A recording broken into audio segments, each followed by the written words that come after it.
pagi dan salam sejahtera untuk kita semua, Bapak Ibu. Sebelumnya terima kasih kami ucapkan kepada Bapak Ibu semua sudah meluangkan waktu untuk dapat hadir di ruangan ini. Kami sangat berterima kasih. Sebelumnya kami perkenalkan diri dulu, walaupun kita sudah kenal satu sama lain, tapi tidak ada salahnya kita perkenalkan diri lagi. Nama saya Mitra Dani Pinam bersama Pak DB, Pak Ukur Babun nanti akan memaparkan sedikit pemahaman kami tentang budaya positif yang kami pelajari sebagai calon guru penggerak dalam pendidikan guru penggerak angkatan 10 Kabupaten Karo yang saat ini telah berlangsung kurang lebih itu sudah berjalan 2 bulan. Nah, jadi kami di sini dituntut untuk melakukan aksi nyata dalam bentuk diseminasi pemahaman kami tentang budaya positif di sekolah. Nah, kami di sini juga masih belajar, Bapak Ibu. Jadi kita di sini sama-sama saling memeriksi lah nanti. Mungkin ada pemahaman Bapak Ibu yang lebih kepada kami, nanti boleh disampaikan juga kepada kami. Nah, langsung saja topik yang pertama. Konsep inti dulu tentang budaya positif. Di sini nanti ada beberapa materi, ada 8 materi yang kami bagi dua dengan Pak Ukur. Pertama itu nanti tentang perubahan paradigma belajar, kemudian disiplin positif, nilai-nilai kebajikan, kebutuhan dasar manusia, motivasi perilaku manusia, posisi kontrol guru, keyakinan kelas, dan terakhir nanti segitiga restitusi. Langsung saja. Baiklah Bapak Ibu, tadi sudah banyak dijelaskan oleh Pak Pinam bagaimana dikatakan dengan disiplin positif dikaitkan dengan filosofi filosofi Ki Hajar Dewantara, juga paradigma baru. Ya. Memang seperti yang dibilang Pak Pinam tadi, artinya banyak sebenarnya yang harus kita ubah, terutama dalam diri kita. Saat itu setelah mempelajari bagaimana dinamakan disiplin positif, kami juga berefleksi. Rupanya yang kami lakukan ini banyak kesalahannya. Rupanya seperti ini kami buatnya, pantaslah siswanya seperti itu.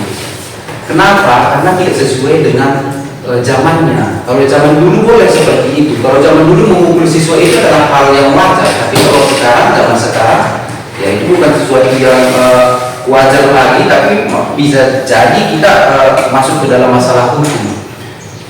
Seperti itu Bapak Ibu. Jadi apapun yang dilakukan manusia itu pada umumnya itu adalah punya tujuan. Sama seperti kami juga mengundang Bapak Ibu kemari, yang pasti punya tujuan.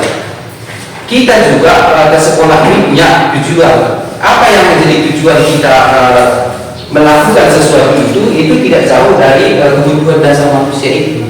Ya, kebutuhan dasar manusia itu realitas, kebutuhan setiap orang berbeda. Kalau saya pergi ke kedai kopi misalkan, ya ada tujuan saya, ada kebutuhan yang mau saya penuhi di sini. Jadi kita harus berusaha memahami pandangan orang lain tentang dunia. Setiap orang memiliki gambaran yang berbeda. Jadi kebutuhan dasar manusia itu ada 5. Yang pertama itu adalah bertahan hidup. Ada yang bisa memberikan masukan bagaimana bertahan hidup? Ayo.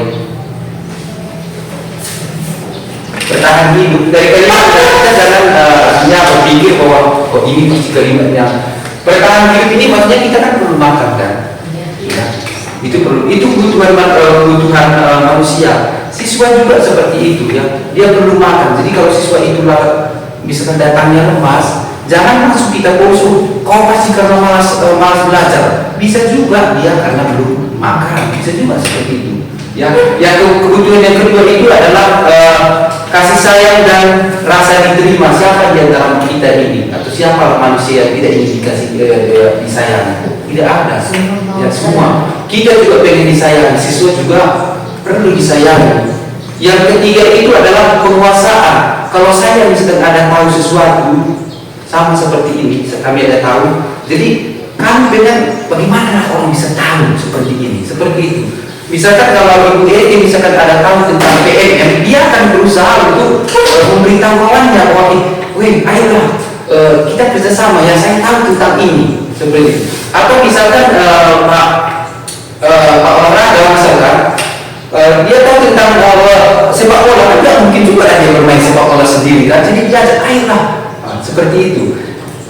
Selanjutnya adalah kebebasan, ya, kebebasan. Jadi tidak ada manusia ini yang artinya pengen dikekang seperti yang dibilang Pak Pin tadi adalah Pak. Artinya ya orang perlu kebebasan. Kita tidak bisa mengontrol orang lain, hanya dia yang bisa mengontrol. Karena manusia itu perlu kebebasan. Yang selanjutnya adalah kesenangan. Ya, namanya manusia kan perlu kesenangan. Kamu gak usah jalan-jalan ya, karena itu tidak bagus. Itu tidak bisa kita katakan kepada orang seperti itu. Kenapa? Karena setiap manusia itu perlu kesenangan, cuman kan caranya berbeda-beda. Ya. Nah, dari yang kelima inilah yang akan kita kaitkan dengan disiplin positif itu. Jadi jangan sempat karena kebutuhan dasar ini jadi tidak disiplin, artinya tidak berbudaya lagi itu. Itu yang akan kita sampaikan Bapak Ibu. Ada yang mau memberikan masukan? Nanti. Nah ini dia perubahan paradigma belajar tadi. Jadi sudah dijelaskan ya, saya lanjutkan aja. Seperti dibilang tadi kan, kita tidak bisa mengontrol siswa itu. Jadi jangan, kalau kita seorang guru yang sudah mempunyai paradigma belajar, paradigma baru ya, jangan kita berpikir bahwa kau harus seperti ini, kau harus seperti ini. Ya tidak boleh, karena itu semua adalah ilusi. Guru itu mengontrol guru itu adalah ilusi. Itu tidak akan tercapai. Ya. Apalagi semua pengobatan positif, efektif dan bermanfaat, semua itu ilusi. Ya tidak akan tercapai. Mari kita berkasus Bapak Ibu. Ya saya senang berkasus. Ini saya cerita diri saya sendiri. Pak Lugu ini dia kelas masuknya di kelas 7 SMP Negeri 3 Berdingin di sekolah kita ini. Jadi sedang kebingungan menghadapi pula salah satu murid. Ini namanya Chandra. Memang ceritanya. Jadi beberapa anak ini telah datang dan mengeluhkan Chandra yang sering kita bekal makan siang. Jadi diminta melakukan makan siang sama kawan-kawan. Banyak yang mengeluh. Jika Anda menghadapi situasi seperti Pak Lugu ini, saya ini mengeluh Bapak Ibu ya. Menghadapi situasi saya mengeluh. Jadi saya perlu masukan dari kalian maksudnya. Kira-kira apa yang akan kita lakukan? Ayo Bapak Ibu. Semua jawaban kita bolehlah dituangkan. Ini saya ini dulu menghadapi si Chandra ini dengan situasinya seperti ini. Kira-kira apa yang akan kita lakukan? Kita kalau menurut saya ya Chandranya saya panggil dan dinasihati supaya lain kali dia ikut membawa bekal Chandra seperti kawannya. Ya, benar ya. Dari kita yang lain Bapak Ibu. Saya lagi Pak. Ya.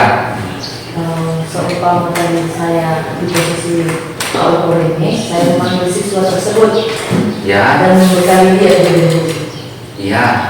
lalu saya akan mengajak dia diskusi kenapa kami tidak membawa bekal sendiri atau memang tidak sempat makan di rumah. Lalu saya mengajak diskusi juga sebenarnya supaya untuk ulang kembali masalah yang sudah dilakukan di kelas Ya, tersebut. jadi dipanggil dulu ya Bu ya, dipanggil jadi kita tanya lah gitu. Kita berkali dulu ya Pak. Ya. Kita berkali. Jadi dia merasa Bapak ini kan saya sama saya. Gitu. Oh iya Ya, ya. kita berkali. Memang kita sudah siap rugi gitu. Berkali ya. Iya. Terima kasih Bu. Bapak Ibu yang lain yang belakang. Karena ini untuk sekolah kita juga kan bersama ini.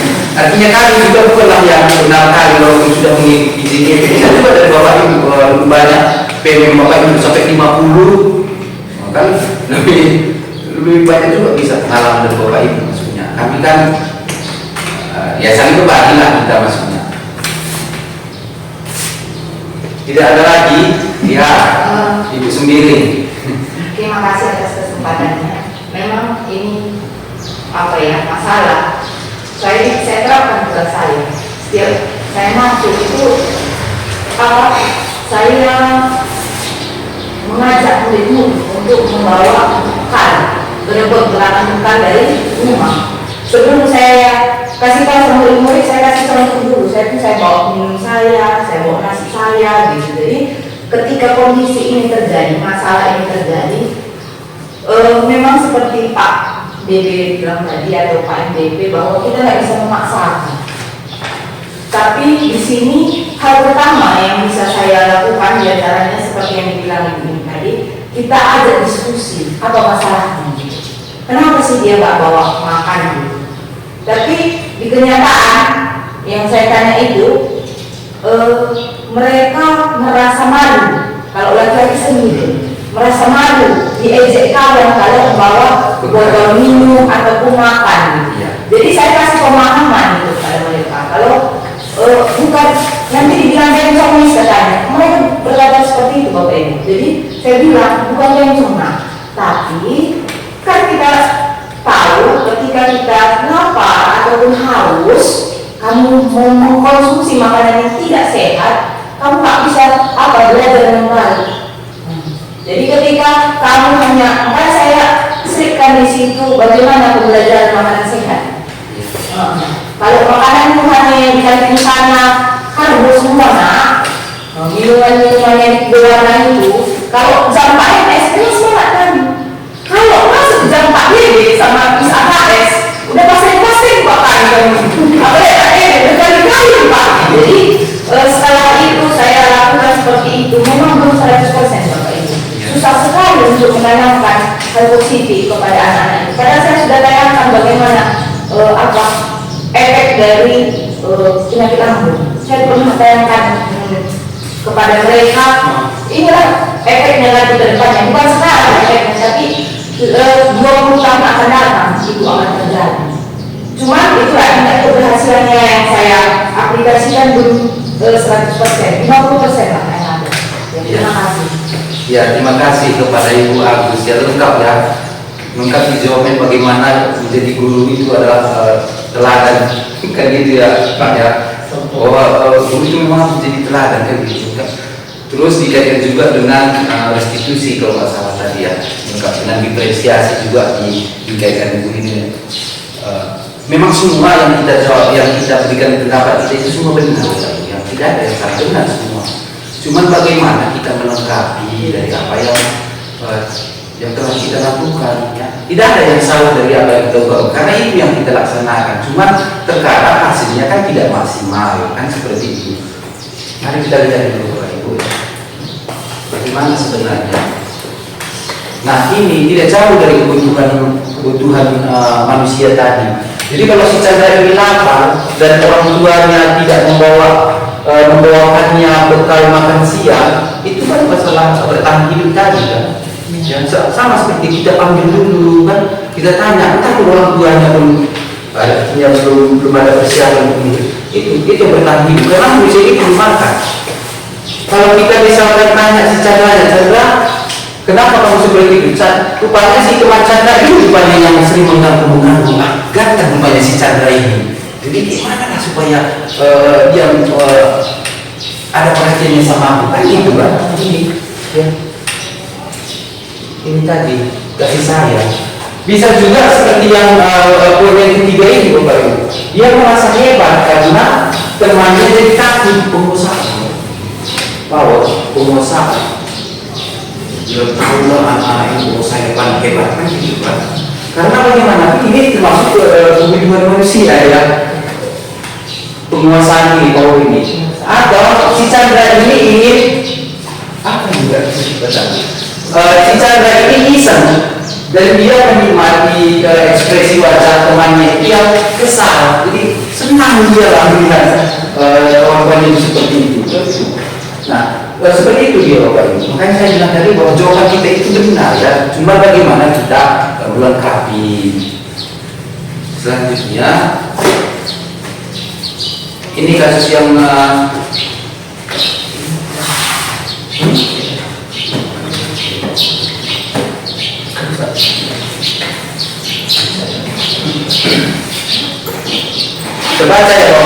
kasus yang kedua, ini masalah hukuman sanksi dari konsekuen. Sama-sama ya Bu. IPA ini juga menguasai pelajaran matematika, memang sulit matematika. Sehingga pada saat pelajaran tersebut berlangsung, dia lebih banyak berdiam diri atau menggambar di buku pelajarannya. Pada saat guru matematikanya Pak Ukur menanyakan pertanyaan, IPA menjadi gugup. Apa rumus luas? Nah, gitulah kira-kira. Jadi gugup dia. Tak sengaja menjatuhkan tasnya dari kursi. Karena takutnya mungkin kalau guru matematika keliru semua, awal tapi banyak begitu. Jadi karena gugup, tasnya jadi terjatuh. Jadi tiba-tiba menjadi gugup dan berupaya menjawab. Seluruh kelas pun tertawa menjadi pelaku IPA. Ya, kenyataan yang sering kita lihat. Jadi kalau kawan-kawannya tidak bertanya guru, jadi semua tertawa, terbahak-bahak gitu loh. Menertawakan IPA yang gagap dan malu luar biasa. Dan malahan meminta IPA untuk ke depan berdiri. Apa rumus luas? Ditanya, jatuh barang ini. Udah gitu, saya ini belum lagi. Oh, masuk ke depan, kerjakan. Saya bilang lagi. Nah, itu kasusnya. Itu juga pernah saya lakukan. Jadi kita perlu sharing juga ya. Nah, menurut kita, menurut Bapak Ibu, apakah Anda setuju dengan tindakan Pak Ibu? Setuju. Ini guru matematika, bawa penggaris, senjata apalah, senjata wasiat lah, seperti bawa penggaris kan. Jadi ditanya siswa. Jadi gugur siswa itu, gugur jatuh dari banyak, hahaha seluruhnya. Udah gitu masih emosi dan gurunya ini. Mungkin dalam perasaan saya pada saat itu, ya anak ini gak apa ya sama saya, gak hormat. Jadi aku terlalu menangis sekali lagi. Kau maju ke depan, kerjakan soal ini. Saya bilang lagi. Menurut kita bagaimana Bapak ini? Nah, coba kita kaitkan dengan kebutuhan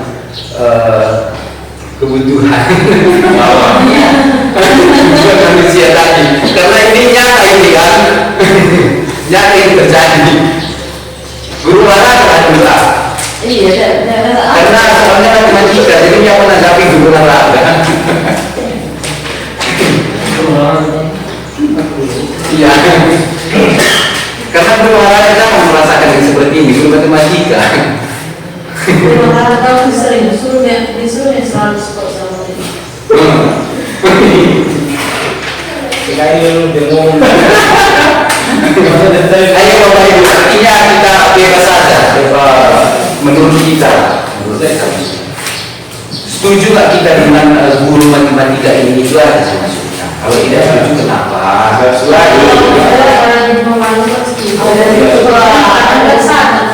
Kita lakukan juga. Satu-satu lah ngomongnya. Saya Ya. Jawabannya ada dua, ada negatif dan ada positif. Ya. Kalau bilang kan saya Yang positif lah dulu. Yang positif, iya. Kebetulan kan saya juga sering membuat murid kita seperti itu. Yang dimana dia yang kurang aktif justru itu yang saya sering tembak. Karena bagaimana? Sampai kapan dia berdiam diri saja di situ selalu? Jadi saya memang mengajak dan sengaja melemparkan seperti itu bukannya untuk mempermalukan, tapi memotivasi dia supaya suatu saat memang akan membina lagi nanti sama saya. Jadi dia ada keinginan, ada perubahan, ada keinginan mau belajar, begitu dia Pak. Itulah nilai positifnya. Karena langsung dilemparkan sama dia yang selama dia jadi gugup dan dia diketahui teman, dan saya pun sering melakukan seperti itu. Justru saya mengatakan kepada temannya, itu tidak baik menertawakan teman. Saya bilang, saya sampaikan kepada siswa tersebut, jika kau menertawai dia, maka kau akan maju. Saya bilang kembali. Jadi rasa tertawa itu tadi jadi hilang semuanya. Apa yang kamu ketahui nanti saya mendiskusikan sama dia, apa yang kamu dapat setelah yang saya terapkan dari pelajaran. Saya katakan, kira-kira dari inti yang saya lakukan tadi, apa yang kamu dapat? Sering saya sampaikan seperti itu. Jadi dia ingin membaca, kamu baca lagi kembali, nggak apa-apa. Baca kembali teks tersebut. Nah, kira-kira apa kamu dapat? Saya saya buat itu. Jadi nilai positif yang saya bilang tadi, jadi besoknya lagi dia ada nilai. Nanti saya tanya itu lagi, bukannya yang memalukan itulah. Bagus masih, memang bagus ya Bapak Bu itu nilai positifnya. Nilai negatifnya seperti itu tadi. Jadi terjadilah kurang percaya diri. Bisa jadi negatifnya tadi besoknya saya juga sekolah karena sudah malu. Iya, itulah nilai negatifnya. Besoknya lagi seolah-olah dia melihat kita jadi takut. Ih, besok udah kurang lah, jadi sering menyembunyikan wajah. Nah itulah Pak. So, itulah jawaban saya. Terima kasih ya, jawabannya sempurna lah. Masih ada Bapak Ibu? Nah, itu yang dilakukan sama Pak Purbangun tadi. Iya. Karena secara langsung yang dilakukan Pak Purbangun, menurut saya pembunuhan karakter sama siswa itu. Jadi bukannya siswa itu lebih termotivasi, malah makin down dan takut untuk mengikuti pelajaran Pak Purbangun. Sudah tertanam di message-nya, nanti aku dipermalukan lagi sama Pak Purbangun. Itu sih menurut saya. Ya, terima kasih Pak. Masih ada Bapak Ibu? Mendengarkan mata pelajaran matematikanya saja itu sudah takut ya. Iya. Gurunya pun seperti Pak gurunya agak gila, ya makin seram lah. Masih ada Bapak Ibu mau menanggapi? Kira-kira dari tanggapan yang Bapak Ibu berikan tadi, ini sebenarnya ini menurut kita tindakan ini masuk hukuman atau konsekuensi sebenarnya, karena kan kita tidak kebanyakan kita tidak setuju. Jadi kalau kita kaitkan dengan hukuman dan konsekuensi itu masuk kemana? Kira-kira hukuman masuk ke dalam hukuman kan? Makanya kita tidak kebanyakan kita tidak setuju dengan guru yang seperti ini, karena dia masuk ke dalam hukuman bukan konsekuensi.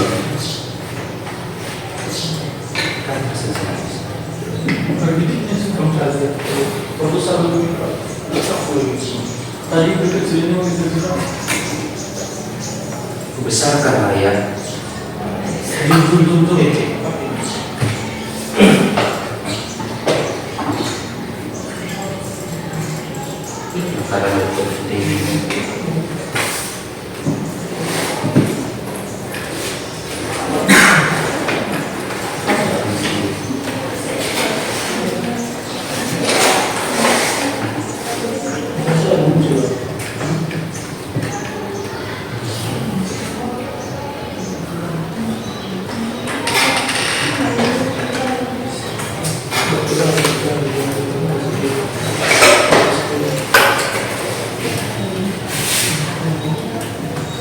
Nah, kita lihat dulu Bapak Ibu yang tadi sudah disinggung oleh Pak Hilim tadi, bagaimana dinamakan intrinsik, tadi kan sudah disinggung.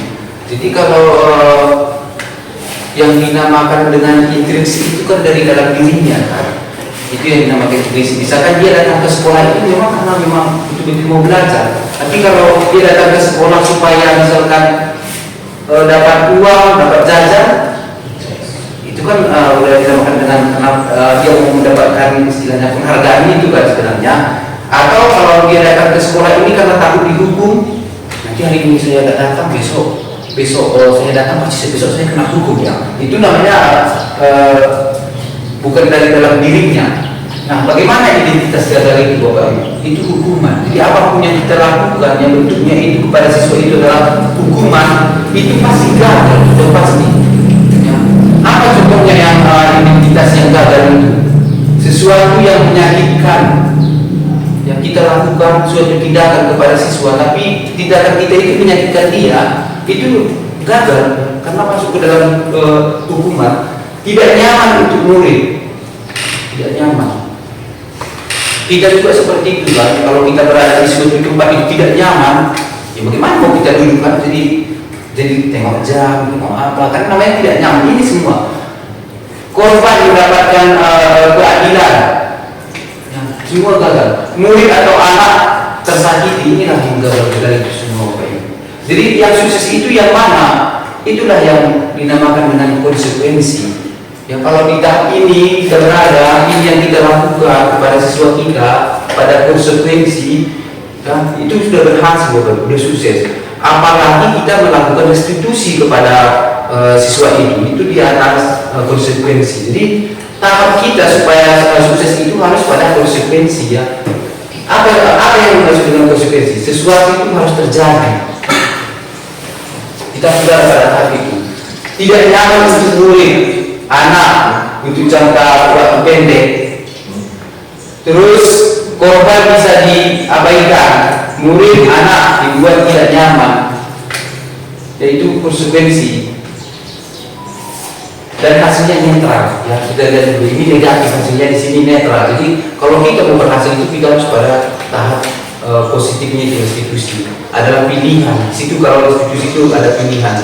Terus restitusi itu membuatkan murid untuk dalam jangka waktu yang panjang, ya penguatan yang kita berikan. Kalau tadi konsekuensi kan pendek, ya kan. Kalau restitusi itu panjang. Coba kita lihat dulu contohnya ya Bapak, ya daripada saya ceramah. Nah ini Bapak Ibu, saya sering melakukan ini, bukan sekali dua kali sering. Kira-kira menurut kita ini hukuman atau konsekuensi? Yang jelas kalau hukuman itu pasti gagal, ya. Lagi mengiringi lapangan basket 2 kali karena terlambat hadir di sekolah. Setuju? Guru olahraga? Karena itu yang sering dilakukan guru olahraga. Membersihkan coretan yang dibuatnya di meja tulis. Konsekuensi. Murid diminta berputus 15 kali karena tidak menggunakan masker di sekolah. Menggantikan kertas tugas teman yang telah coret-coret. Gimana? Berjemur di lapangan basket untuk bersiap murid diminta bertelanjang kaki sepanjang hari karena tidak menggunakan sepatu berkaki sesuai peraturan sekolah.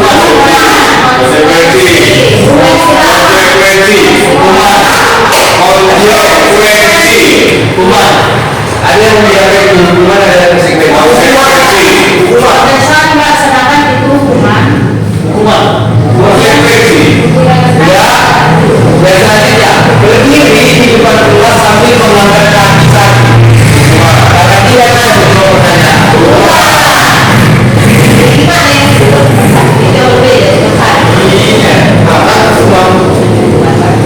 Ini dia Bapak Ibu. Jadi sering kita lakukan yang nggak mana ini sekarang.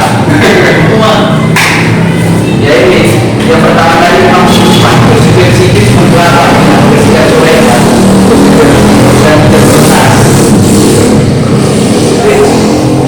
Sebenarnya itu adalah hukuman semua.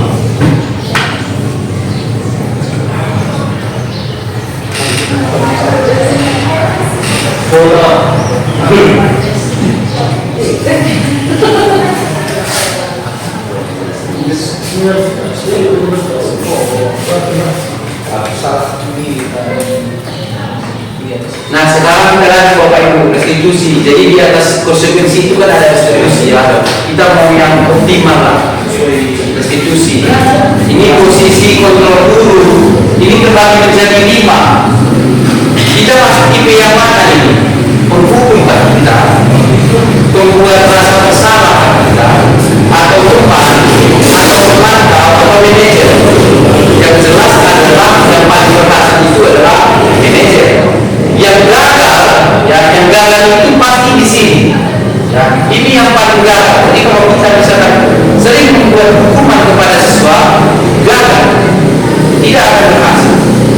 Yang paling berhasil itu adalah manajer. Ya, bagaimana kalau perbedaan antara yang kelima ini? Kalau menghukum itu sudah jelas bagi Bapak Ibu. Kalau membuat rasa bersalah, kira-kira siapa yang bisa membuat contohnya? Kita misalkan ada kasus siswa, ya, kita posisi kita di situ membuat rasa bersalah. Kira-kira apa kalimat yang sering kita buat? Saya bantu sedikit. Kita sering membuat siswa itu menjadi sedih. Ada kasusnya. Kita bawa bukan yang makin gembira malah makin sedih. Itu kan membuat rasa bersalah. Kira-kira kata-kata yang sering kita ucapkan di situ apa? Karena kalau dari orang yang sedih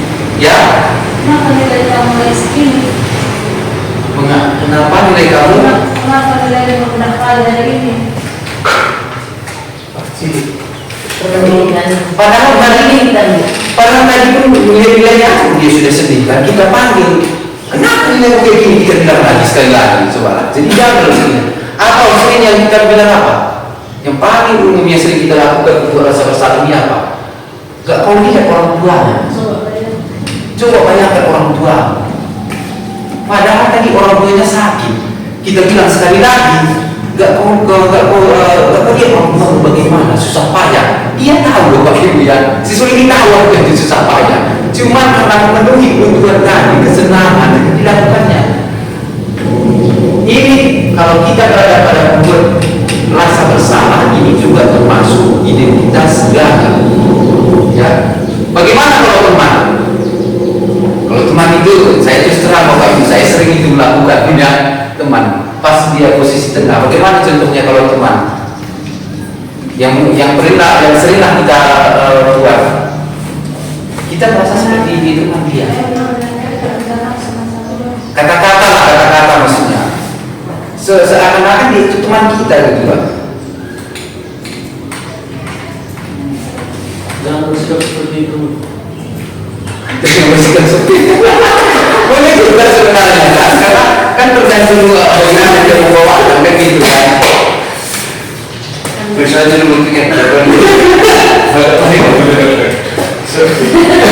dari contoh aja bagian dulu contoh. Saya kecewa sekali dengan kamu. Kamu ini posisi mana? Apa ya? Ini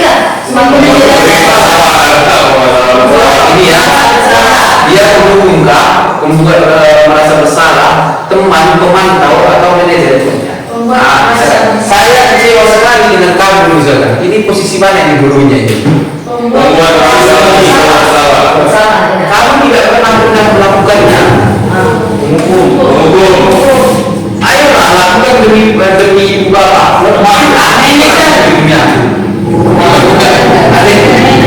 Jadi juga ini. Ayolah.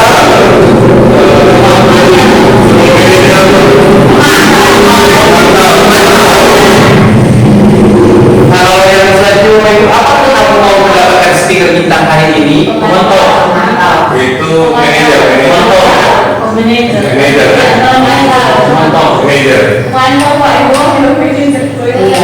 Yang bawa manajer juga. Jadi sering saya lakukan ini tak. Kamu dapat hadiah, dapat sepatu. Nanti kita lihat ya, ini saya juga sebenarnya kecewa juga melakukan itu ya. Bagaimana kamu bisa menyelesaikan masalah ini? Terus kamu selalu yang paling terakhir.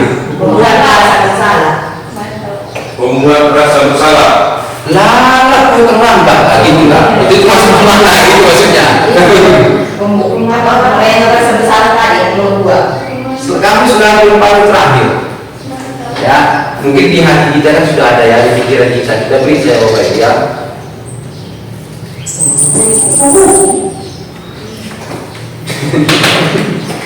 Kita beri sambil di pikiran kita tadi kan sudah ada kan. Cuma satu manajer situ ya. Iya. Sistem manajer itu nggak ada semua. Kan dibagi ya. Kamu tidak pernah benar melakukan itu menghukum juga. Jadi manajer ini Bapak Ibu, bagaimana kamu bisa menyelesaikan masalah itu? Itu tadi kita mau menimbulkan dari dalam hatinya. Di bawah yang berpikir ya. Di Iya. bawah yang berpikir juga ya. Iya. Betul mempunyai kita bawa juga berpikir ya. Luar biasa. Jadi sudah mau main kasus lagi. Kasus. Kasus. Kan kita mah. Bisa. Kayak mana ya? Ada kasus lah Bapak Ibu. Ini kasus lagi Pak. Memang Pak Lubing banyak masalahnya selama menjadi guru. Pada hari Senin Pak Lubing ini tidak masuk sekolah. Ke dinas ini Pak. Tak kemana lagi ya kan? Pak Lubing ini merupakan guru matematika. Jadi saat itu Bu Wadi menggantikan Pak Luku. Ya. Ya. Kenapa nggak mau main-main duluan? Iya, sebelum baru nanti lah. Tiga, Bu Bupati baru 1 tahun menjadi guru SMP. Ya, kan bisa kita bayangkan itu kan. Ya, satu senior, satu junior. Iya. Ini beberapa murid, misalkan sisa Jair dan Vicky. Oh, ini Nah, ini masuk kamu hal ini. Harus lucu ya, ini banget. Dan mulai mendapat kesempatan dan bersikap seenaknya. Jadi masuk gurunya, pas udah lebih cantik kan, kawin, jadi kesempatan lah. Makanya kan sisa Jair bisa kayak seenaknya tertawa dan juga mengindahkan kehadiran Bupati. Ya, Bupati mencoba menyapa sendiri karena ribut mungkin baik didengarkannya, tak saya perhatikan apalah. Jadi dengan ramah sambil mengingatkan itu tetap fokus pada tugasnya. Dibilangnya lah, dibilang Bupati. Tapi selalu gitu Pak, kalau coba. Ayolah, tugasnya dikerjakan. Nanti ibu ditegur bapak kepala sekolah. Kalau kalian tidak mengerjakan tugas, tolong bantu ibu ya. Namun si Sanjay dan Vicky ini malah jadi tertawa. Jadi makin bertingkah kan sering jadi juga. Makin kita bilangnya makin bertingkah. Ibu santai aja. Mereka tetap tidak mengerjakan tugas. Itu kira-kira di mana ini bapak posisi di posisi Ibu Bupati? Sabar saya Pak. Sebagai teman. Sebagai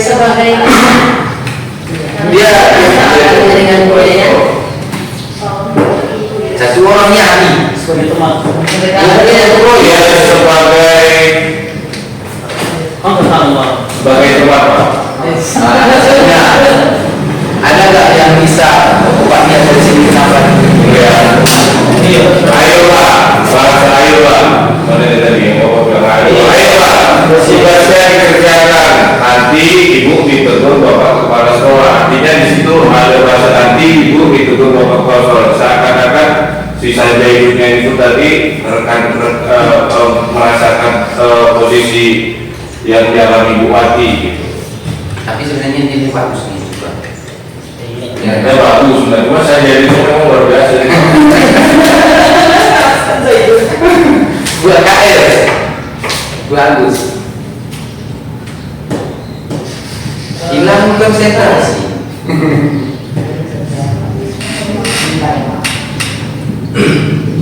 Tapi kayaknya Bupati itu ada tekanan juga ya, sebagai apa junior. Satu bertiga ya.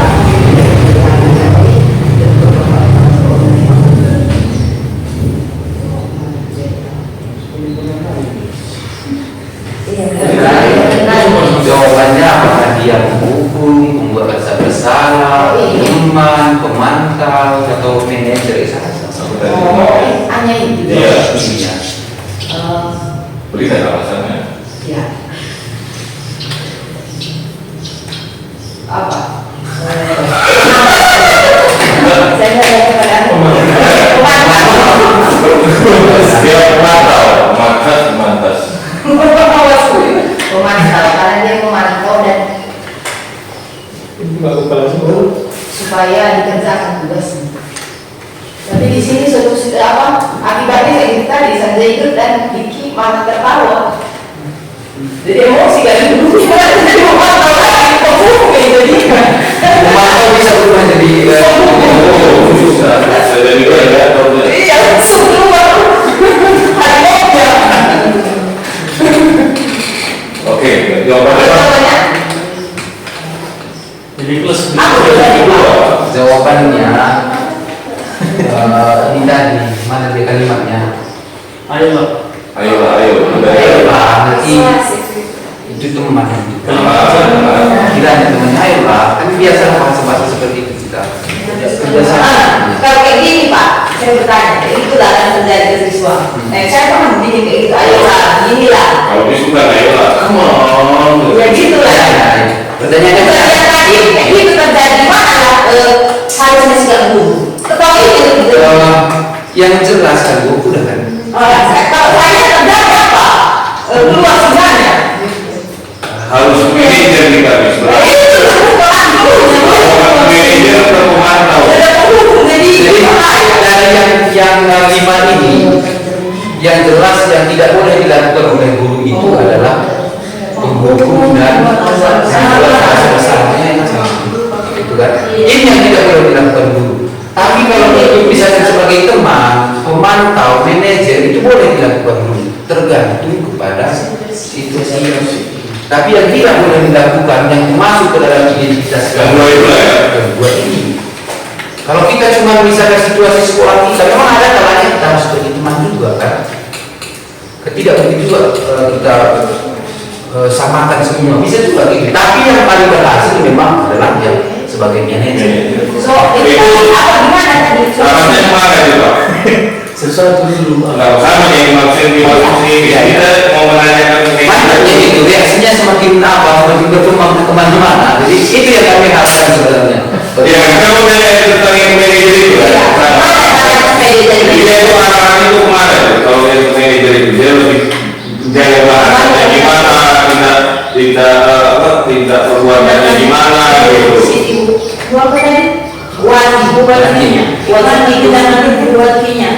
Ini namanya CGB yang berhasil kita senang. Berhasil memancing.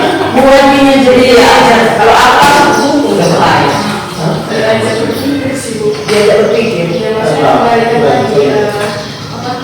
Kira-kira yang kamu lakukan itu benar gitu. Kalau manajer itu kan mengajar berpikir Apa dampak positif dari kira-kira yang kamu lakukan. Bagaimana yang jelas lah, dia cuma bisik-bisik. Saya Pak, Ya. menurut saya kalau sebagai manajer itu kan istilahnya menghubung anak dengan cara mengajak mereka berpikir kan gitu. Kalau pas dua kita lagi, saya sering memang mengalami di kelas. Dan saya memang bukan tipikal guru yang hobi menghukum. Jadi saya sering menanyakan ke anak tersebut ya kira-kira yang kamu lakukan itu benar atau tidak. Apakah bersikap seperti itu hal yang benar dilakukan untuk orang dewasa. Dan anak-anak sadar ketika dia jawab ya tidak bu itu sebuah perbuatan tidak baik anak. Jadi saya kembalikan lagi ke pertanyaan, jadi bagus nggak kamu seperti itu? Tidak. Jadi mereka sadar yang mereka lakukan itu salah gitu. Tanpa harus kita hukum. Tapi impactnya memang nggak jangka panjang. Hanya bisa. Hari itu aja kan. Iya. besok buka lagi iya betul. Maksud saya sebagai manajer mengajar anak berpikir untuk menyelesaikan sebuah permasalahan itu gitu. Kalau mereka benar, kalau udah mereka paham yang dilakukan itu adalah sebuah kesalahan, ya artinya mereka sudah paham dan itu nggak boleh dilakukan seharusnya. Iya. Jadi membuat siswa itu paham, mengerti bahwa yang dilakukannya itu benar salah. Berarti lebih banyak harus memilih opini lah ya. Baca tadi baca tadi pak. Rocky Gerung juga. Betul lagi baca kita. Ya. Sesuai. Ini dia yang pertanyaan kita dari semua kan ini benarnya semua. Kalau identitas gagal ini penghukum, pembuat rasa bersalah itu sudah berhasil. Jadi identitas berhasil, ya teman dan pemantau, makanya kita berposisi sebagai teman kepada dia itu juga berhasil. Cuma kalau teman dan pemantau ini termasuk ke dalam apa namanya ekstensi, ya, dari luar. Sebenarnya yang kita harapkan itu kan dari dalam diri dia kan, menghargai diri dia, kontrol diri. Nah, itulah manajer. Tapi kalau kita bisa menghadapi situasi dan kita menggunakan posisi kita berada pada teman ini, ya itu juga dikatakan berhasil. Ya itu juga dinamakan berhasil. Jadi bagaimana manajer itu kan itu dari pertanyaannya. Itu berupa mengajukan pertanyaan-pertanyaan. Jadi dia yang menjawab. Dan jawab siswa gitu. Siswanya. Jangan pula jadi terbalik, dia pula yang bertanya sama kita. Bagaimana? Kita saya juga. Kenapa hidungnya sampai berdarah? Kenapa kok perempuan itu gitu? Menurut bapak seperti itu gimana? Kan jadi dia bertanya, kan seharusnya kita yang bertanya, dia yang menjawab begitu. Nantilah kita datang. Terus apa yang kita yakini? Ini yang disebut dengan seharusnya keyakinan sekolah. Harus ada keyakinan sekolah. Secara global. Keyakinan sekolah. Nah itu maksudnya. Nanti di bawah keyakinan sekolah itulah baru kita buat namanya keyakinan Iya. keluar. Jadi dari mana kita bisa tahu anak-anak itu bahwa yang dilakukannya itu salah, sedangkan peraturan kita itu tidak tertulis. Di sekolah pun nggak ada ketegasan. Itu yang Itu dasar daripada manajer itu harus ada keyakinan sekolah dan keyakinan kelas. Jadi tidak bisa kita katakan saya sudah melaksanakan posisi sebagai manajer, tetapi di sekolah tidak ada tercantum peraturan sekolah, atau di dalam kelas itu tidak pernah dilibatkan mahasiswa itu mengenai peraturannya. Nah, jadi kita tidak bisa masuk ke manajer itu kalau tidak ada yang dua yang namanya keyakinan sekolah dan keyakinan kelas. Keyakinan kelas itu siapa yang membuat? Ayo, siapa? Guru Bersama siswa. Jadi Kalau keyakinan sekolah, tidak boleh mengerjakan PR, tidak boleh itu. Tak, kita tempel di sini. Kan gitu ya. Ini peraturan, saya wali kelasmu, ikuti. oke. Ini sama-sama yang buat, nah gitu ya kan. Itu tidak boleh. Jadi peraturan itu dibuat secara bersama-sama dan dijalankan secara bersama-sama. Itulah. Kalau keyakinan sekolah, Pak, Sama. Kita yang mau buat siapa? Disepakati sama siapa? tergantung jangkauan kita ini sampai mana. Namanya kan berbasis aset. Aset kita ini mau sampai mana jangkauan kita. Ya. Berani kan kita mengundang komite sekolah kita. Kalau mau lebih luas lagi, undanglah orang dari Orang tua siswa. kalau mau lebih luas lagi, undang lagi yang pemuka agama atau apa. Itu baru buat dia keyakinan sekolah itu. Kenapa? Karena semua terlibat. Namanya berbasis Masyarakat itu masyarakatnya terlibat. sometimes itu yang perlu kita lakukan Iya. karena itu kebutuhan pokok dan dasar. Aku senang juga kayak selalu tanggapan positif, ada reaksi positifnya. Iya, memang itu Bu. Iya, memang itulah. Jadi kita gak usah mencari siapa yang salah, Bapak Ibu kan. Kita nggak usah Win-win solution. nggak usah menyalahkan kondisi yang ada. Mari sama-sama bergerak. Iya.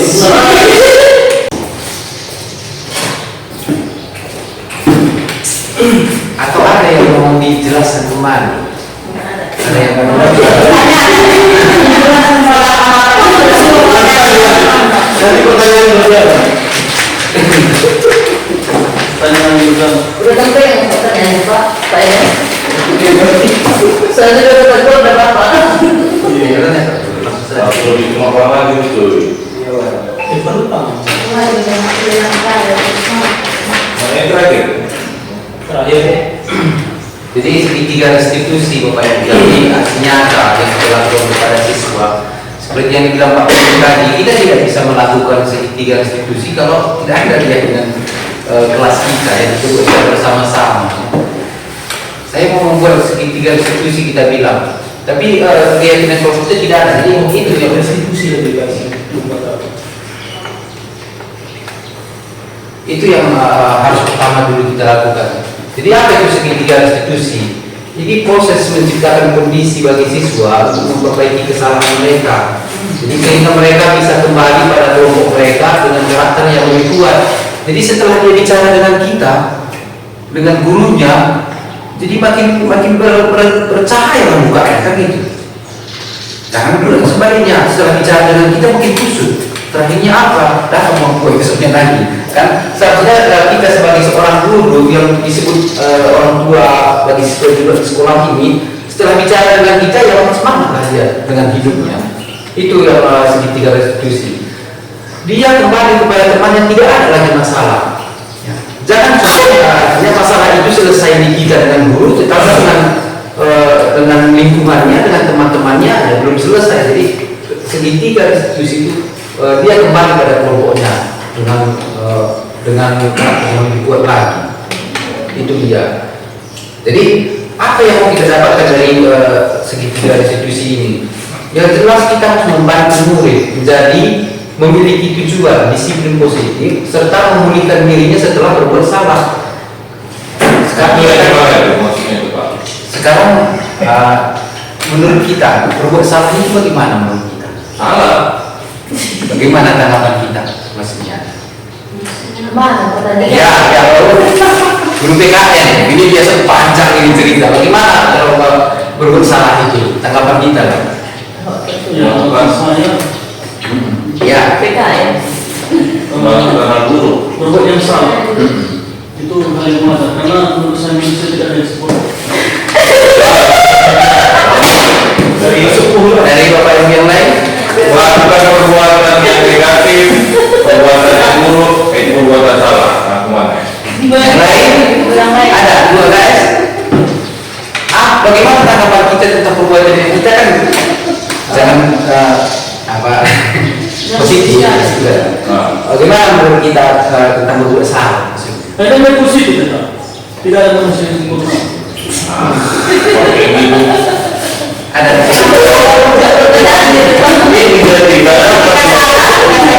Itu larangannya untuk memperbaiki diri.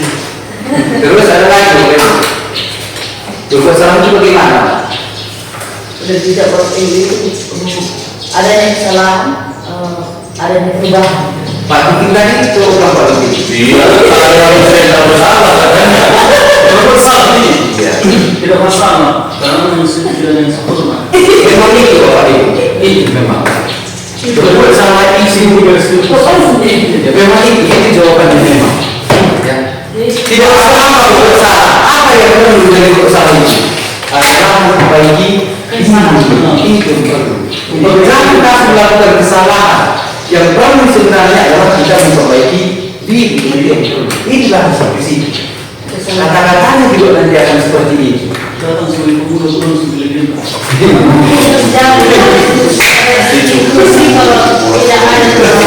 Iya. Tidak ada manusia yang tidak pernah melakukan kesalahan. Jadi jangan tanggapan kita negatif tentang hal-hal yang salah. Intinya bagaimana kita memperbaiki diri. Kita lihat ciri-cirinya Bapak Ibu ya. Ada 3 tahapannya. Ya. Ada 3 tahapan. Yang pertama itu adalah kalau orang yang salah kan yang pertama yang harus kita lakukan kan kita stabilkan takut tadi berantem dia capek-capek kan dia Pak. Jadi yang pertama sekali kan harus kita stabilkan. Seperti beberapa kasus yang terakhir ini berantem mau undang sama bapak mau gini ini bapakku gini bapakku. Jadi yang pertama harus kita lakukan itu adalah stabilkan dirinya, stabilkan identitasnya. Baru setelah stabil, baru kita validasi, kita kasih salah itu bagaimana. Selanjutnya adalah kita menanyakan keyakinan orang itu, ya kita menanyakan keterlibatan dia.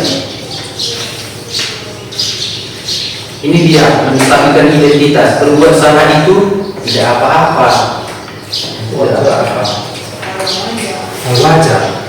Jadi tidak ada manusia yang sempurna. Saya juga pernah melakukan kesalahan seperti itu. Kita bisa menyelesaikan masalah ini. Bukan masalah Bapak Ibu tidak tertarik mencari siapa yang salah, gitu lah. Tapi Bapak Ibu ingin mencari solusi. Tidak ada solusinya. Kamu berhak merasakan begitu. Tapi kalau yang ini Pak tidak sependapat saya. Kalau kedua ini secara tertulis, Ya. poin yang sebagai berbuat salah itu tidak apa-apa. Anak-anak itu berbuat salah Pak. Iya.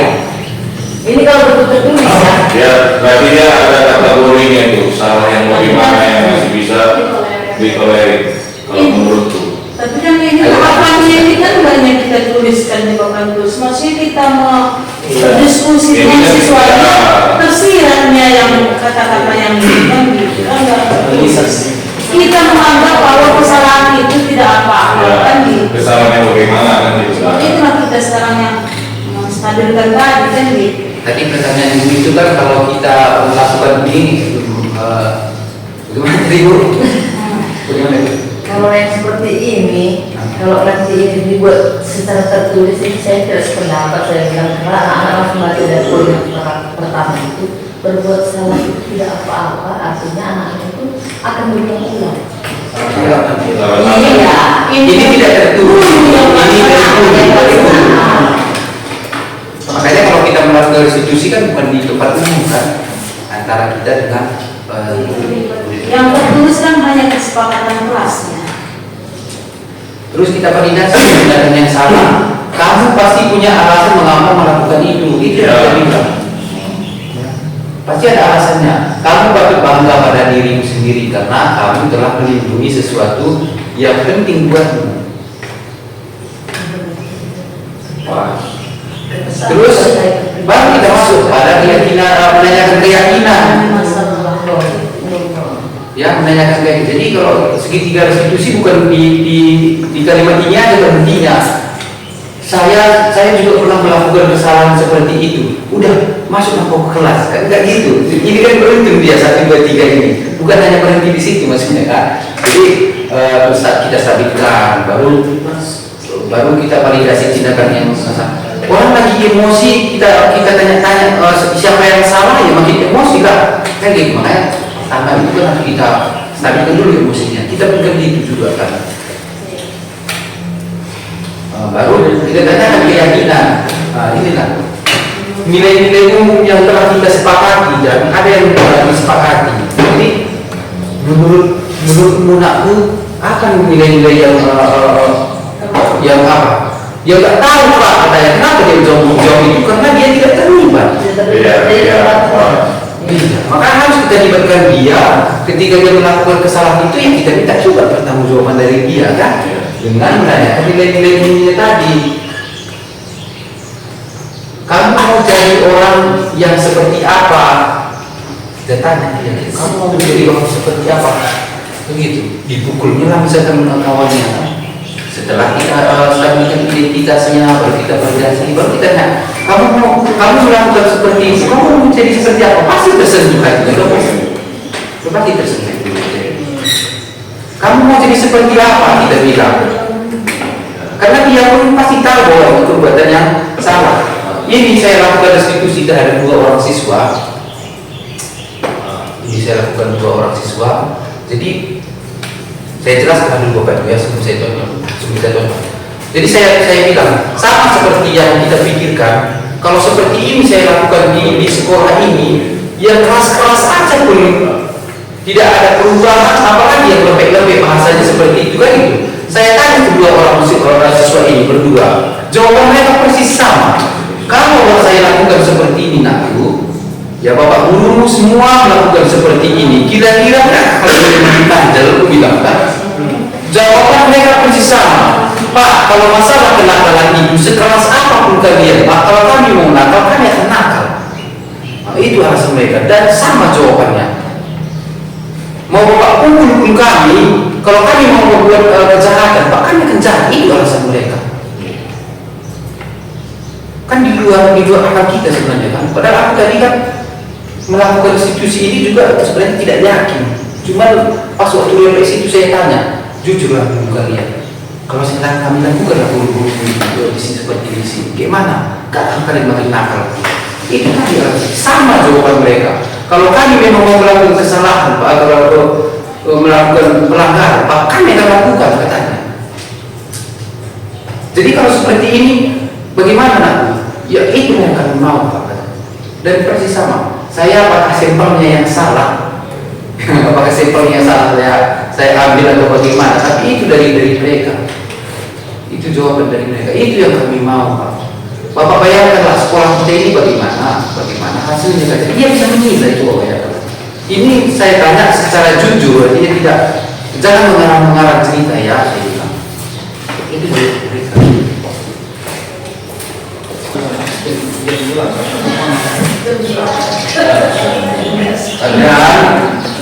Karena kita akan berbicara tentang budaya positif kan Bapak Ibu. Jadi bahasa kita juga sama anak-anak ini mereka itu sebenarnya rindu mendengar kata-kata seperti itu.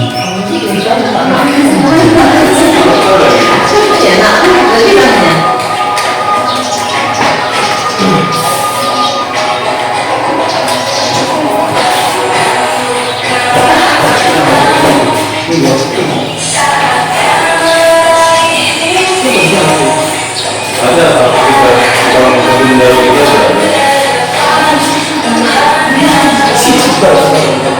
itu ya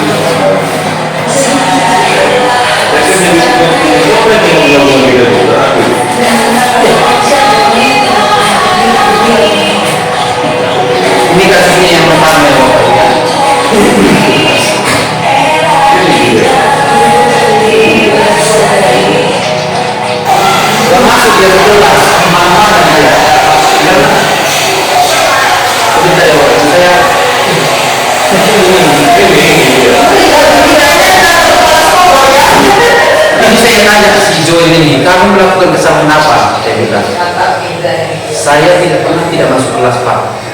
Kemana kamu? Saya bilang kan, tahulah kan, gak usah lah saya jelaskan. Jadi bisa kamu bayangkan itu kan? Saya bilang, bisa Pak, maka saya lakukan.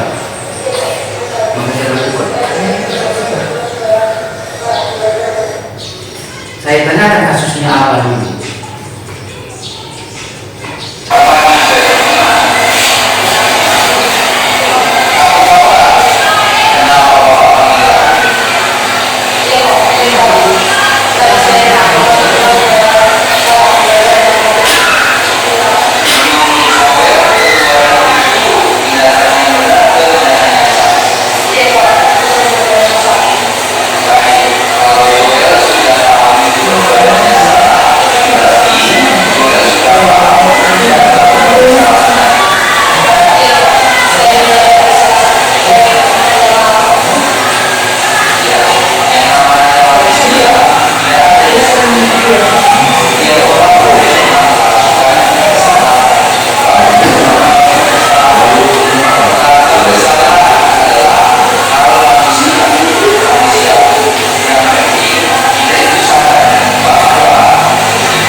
Itu dia Bapak Ibu, itu contohnya.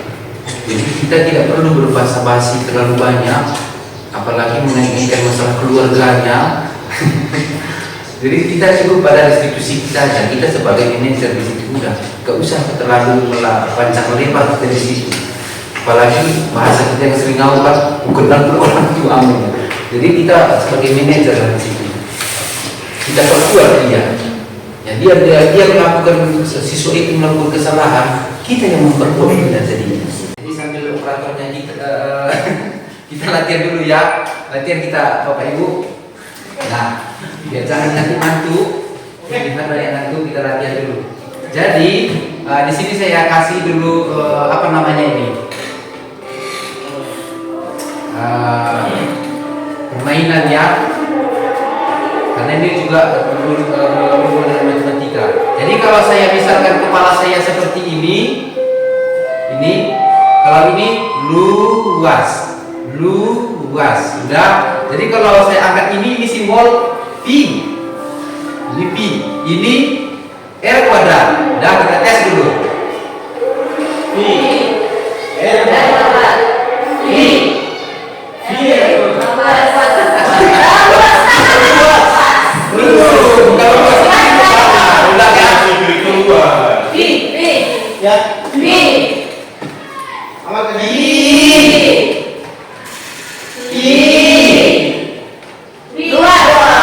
Bukan dibaca Bapak Ibu.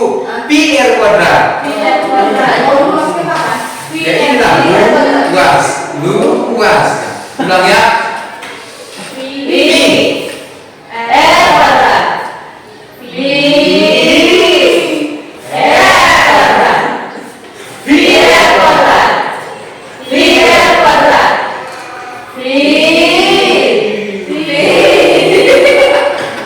Kurang semangat.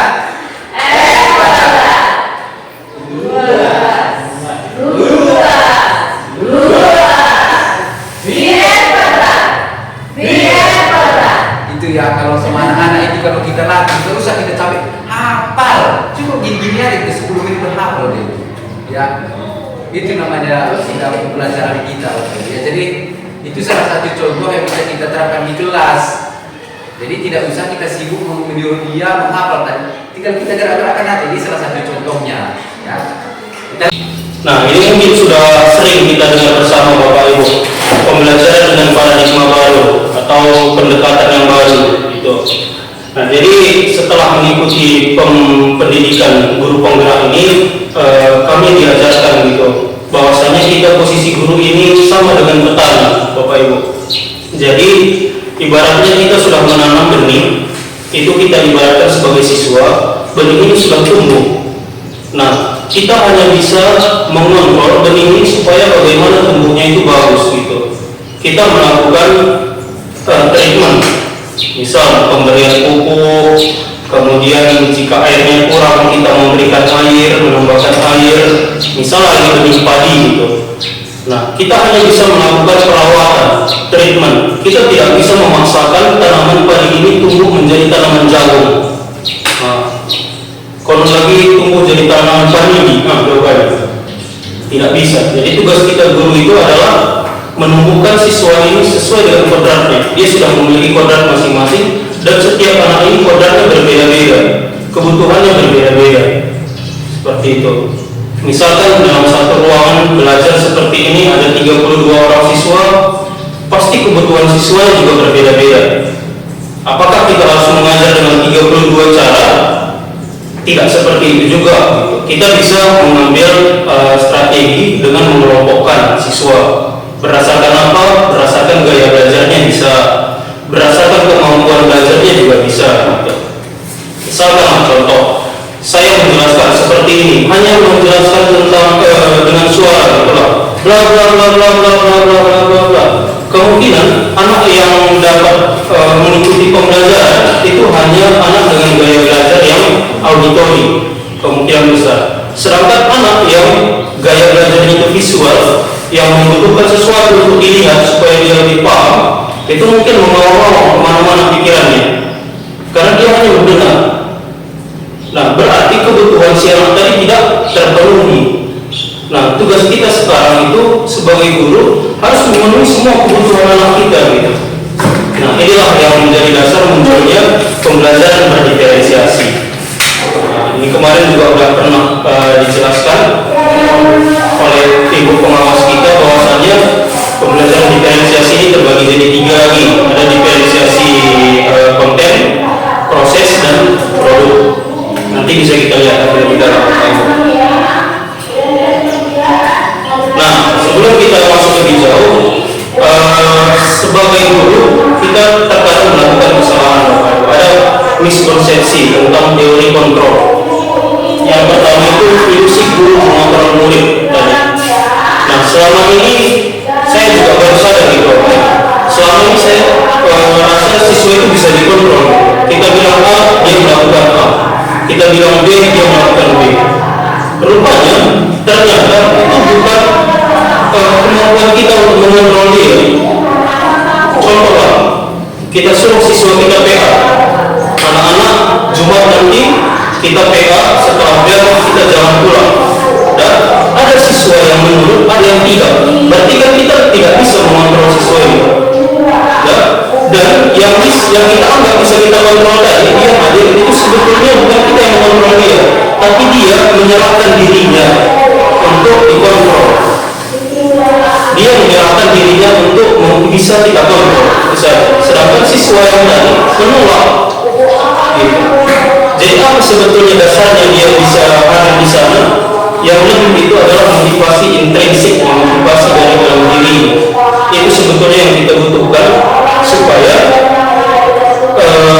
dia bisa hadir di sana. Gitu. Kemudian yang kedua, ilusi bahwa semua penguatan positif, efektif dan bermanfaat. Nah, ini kita dalam ceramah panjang lebar, ini itu ternyata kadang kita lihat siswa itu juga melakukan kesalahan yang sama yang berulang seperti itu. Kemudian ilusi bahwa kritik dan mengunggah rasa bersalah mampu menguatkan karakter, ini juga tidak betul. Kemudian ilusi bahwa orang dewasa pernah memaksa. Nah, ini juga salah. Kita orang dewasa, kemudian siswa kita anggap sebagai anak kita. Di sini juga tidak boleh dipaksa dari Bapak Ibu.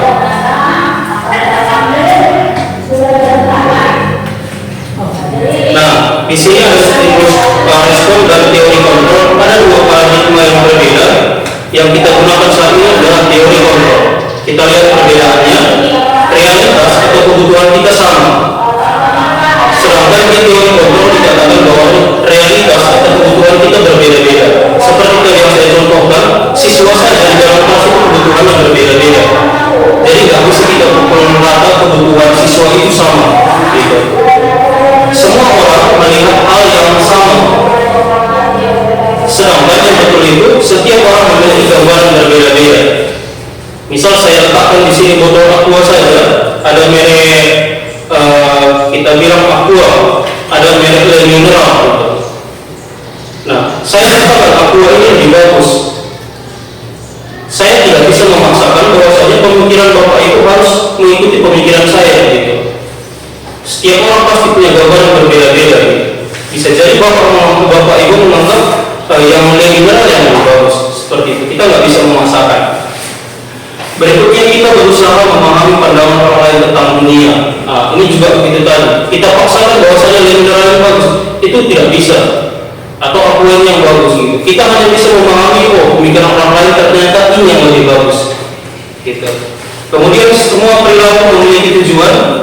Kalau stimulus respon itu perilaku dilihat sebagai suatu kesalahan. Nah ini biasanya siswa itu melakukan kesalahan, kita anggap dia melakukan kesalahan kan gitu. Nah kalau di teori kontrol kita lihat dasarnya. Kita lihat lebih jauh, dia melakukan kesalahan pasti ada penyebabnya, seperti itu. Kemudian orang lain bisa mengontrol saya. Ini yang tadi, sedangkan yang benar itu hanya Anda yang bisa mengontrol diri Anda. Saya bisa mengontrol orang lain, Anda tidak bisa mengontrol orang lain. Ini kebalikannya. Pemaksaan ada pada saat bujukan gagal. Nah, udah dipaksa, udah dibujuk, gagal, kemudian dipaksa. Itu yang salah. Seharusnya bagaimana kita melakukan kolaborasi dan konsensus untuk menciptakan pilihan-pilihan baru. Kemudian model berpikir menang kalah. Yang betul itu model berpikir menang-menang. Ini misalnya dalam penyelesaian masalah. Sianu berantem dengan Sianu. Sianu yang memulai, gitu kan? Nah biasanya Sianu ini kita judge salah, gitu. Dia kalah. Dan si B yang menang, berarti kalah menang atau menang kalah, kan? Nah kalau di sini kita harus mencari solusi menang-menang. Jadi dua-duanya harus kita menangkan. Kita cari dasarnya, gitu. Kenapa si A ini melakukan kesalahan kepada si B, gitu. Supaya nggak terulang lagi. Nah disiplin positif. Nah ini saya tanya pendapat Bapak Ibu dulu yuk. Apa kira-kira yang Bapak Ibu pahami pengertian dari disiplin itu, Bapak Ibu?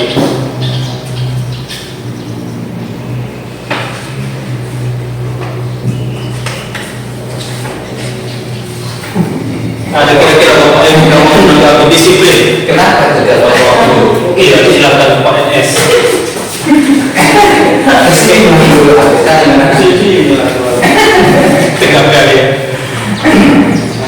Jadi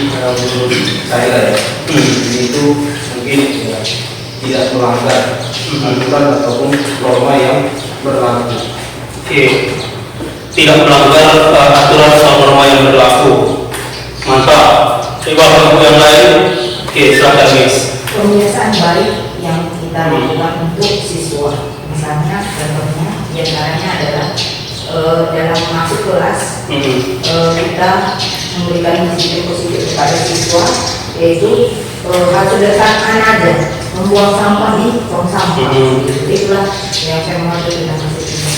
Oke, dua-dua jawabannya benar. Kita lihat Bapak Ibu, disiplin itu katanya berasal dari kata disiplina, bahasa Latin, yang artinya belajar. Disiplin mengacu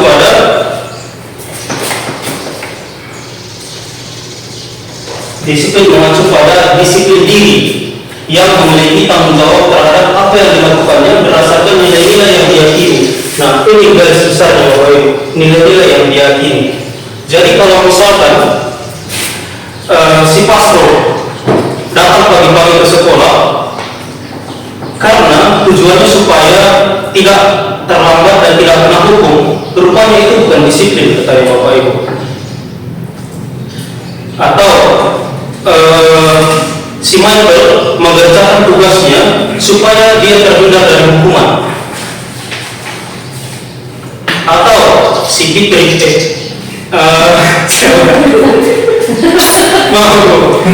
atau siswa A misalkan dia rajin belajar Bapak Ibu, tujuannya untuk mendapatkan reward, mendapatkan hadiah. Rupanya itu bukan yang disebut dengan disiplin. Disiplin itu lebih ke arah motivasi diri yang bersifat intrinsik dari dalam diri, itu baru dikatakan disiplin. Contohnya, si pastor tadi datang ke sekolah cepat supaya dia bisa mengikuti pembelajaran dari awal. Niat dia seperti itu baru namanya motivasi intrinsik, itu yang dikatakan dengan disiplin. Kalau tadi alasannya untuk menghindari hukuman, itu bukan motivasi namanya, bukan motivasi intrinsik, tapi ekstrinsik dari luar. Gitu. Nah, sedangkan disiplin positif sendiri merupakan salah satu cara penerapan disiplin yang bertujuan untuk menumbuhkan kesadaran serta memberdayakan peserta didik tanpa imbalan, penghargaan atau reward, ancaman atau hukuman. Nah, jangan siswa ini melakukan sesuatu karena takut dihukum, tapi karena dia belajar sungguh-sungguh karena dia memiliki cita-cita. Saya mau pintar, saya mau tahu tentang ini, karena saya punya cita-cita tentang ini, mau jadi ini. Gitu. Nah, ini yang dikejar, yang kita harapkan ada pada diri siswa, nilai-nilai kebajikan atau nilai-nilai kebaikan. Apa itu? Yaitu nilai yang disepakati bersama, lepas dari suku bangsa, agama, bahasa maupun latar belakangnya. Jadi di dalam satu organisasi mau di negara manapun, nilai-nilai ini dianggap baik gitu. Pengelompokannya itu tergantung kebutuhan kita. Ada yang mengelompokkan berdasarkan kalau kita di pendidikan dibuatnya profil pelajar Pancasila, beriman dan bertakwa pada Tuhan Yang Maha Esa dan berakhlak mulia, berkebinekaan global, gotong royong, mandiri, kreatif dan bernalar kritis. Nah, ada juga misalkan organisasi PIP yang membuat nilai-nilai kebajikan dia sendiri. Kemudian life skill membuat kelompoknya sendiri, nilai kebajikan mereka sendiri. Ini yang kita harapkan tumbuh pada diri siswa. Mengapa keyakinan kelas? Mengapa bukan peraturan kelas? Kira-kira Bapak Ibu pada mau memberi tanggapan? Mengapa? Karena ini Pak, menurut saya segala sesuatu aturan atau segala sesuatu yang mau untuk menjadi aturan itu harus disepakati dan diyakini dapat dilaksanakan secara ikhlas tanpa dosa. Betul. Hampir sempurna, tapi lebih tepatnya seperti ini lagi Bapak Ibu. Misal kita naik kendaraan, kita menggunakan helm. Kenapa kira-kira menggunakan helm? Supaya melindungi kepala. Oke. Bila terjadi kecelakaan. Oke, itu sebetulnya dasarnya. Jadi kenapa namanya keyakinan? Karena kita yakin kalau kita melakukan ini, kalau kita mengikuti keyakinan ini, kita akan membawa kita kepada keselamatan gitu, atau apa yang kita cita-citakan. Kalau kita mau kondisi lingkungan kondusif, aman, bahagia kita di dalamnya, kita buat keyakinan. Nah, dengan keyakinan inilah kita yakini, kita laksanakan akan membawa kita kepada goals yang ingin kita tuju. Maka yang namanya keyakinan, bukan peraturan. Walaupun di dalam itu aturan-aturan gitu. Baik. Nah, kenapa keyakinan ini tadi penting? Karena kalau kita seperti yang dijelaskan Pak Dini tadi, kalau kita mau menjadi posisi manajer, kita kan hanya mengarahkan sesuai kan. Nah, kira-kira keyakinan mana yang terulang dharma? Kan gitu. Kayak mana kita mengarahkannya, sedangkan keyakinan kita belum kita buat, gitu. Jadi kan anak ini juga bingung. Itu perlunya kita membuat keyakinan kelas di awal, atau keyakinan sekolah. Paling tidak ada keyakinan kelas lah. Nah, di sini saya sudah membuat keyakinan kelas Bapak Ibu, tapi secara umum tahapannya seperti ini atau ketentuannya seperti ini. Upayakan keyakinan kelas itu bersifat abstrak. Abstrak artinya jangan spesifik. Misal tentang kebersihan lah. Coba Bapak Ibu buat satu kalimat aja tentang kebersihan, aturan tentang kebersihan di kelas. Misal kita siswa gitu. Tidak membuang sampah sembarangan. Jangan membuang sampah sembarangan. Oke, ini abstrak atau konkret ini? Konkret. Ini sebetulnya masih ada abstraknya Bapak Ibu. Kenapa? Karena nggak dispesifikkan di mana. Apakah di dalam kelas atau di lingkungan luar kelas atau di lingkungan sekolah. Ini masih abstrak. Nah, itu maksudnya jangan spesifik. Biarkan dia tetap mengambang gitu. Abstrak. Yang kedua, berupaya pernyataan universal. Nah, ini juga tadi seperti itu. Umum, jangan dispesifikkan. Jangan datang sekolah jam 7 jam 7 berapa? 30 ya. 7.30 datang ya. Jangan spesifikkan. Buat datang tepat waktu. Jadi untuk kegiatan yang lain pun nanti dia mengikuti tepat waktu itu gitu. Jangan terlalu spesifik. Jadi biarkan yang universal. Dibuat dalam pernyataan positif. Iya. Jangan tadi kita ubah, misalkan jangan membuang sampah sembarangan. Kita ganti menjadi buang sampah pada tempatnya. Boleh. Boleh. Oke. Sedikit saja agar mudah diingat. Berapa yang maksimal 7. Itu udah maksimal kali 7. Bukan ada 7 kesepakatan dengan keyakinan. Angkat sama yang lain. Oke, sesuai dengan kondisi kelas dan sekolah sehingga mudah diterapkan. Nah, kalau kita susun di dalam kelas kita otomatis ya sesuai kelas kita ya kan. Gak mungkin sesuai dengan sekolah tetangga. Apalagi di pulau lain mungkin ya lain lagi kondisinya gitu.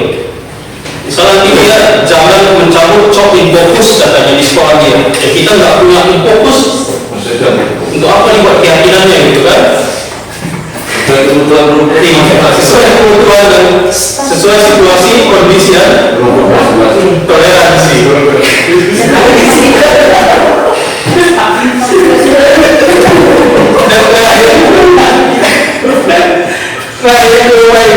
Semua warga sekolah atau warga kelas dilibatkan dalam membuat keyakinan kelas. Nah, ini wajib. Kalau sekolah, ya semua warga sekolah wajib. Kalau keyakinan kelas, semua warga kelas wajib. Offline. Oh, habis slide-nya. Itu artinya apa? Selesai. Bukan. Saya tadinya agak sebelum cacat. Tapi kalau menurut bukan, kita ini sebenarnya kalau dari dalam hati ya, kita sebenarnya maunya sekolah itu bagus.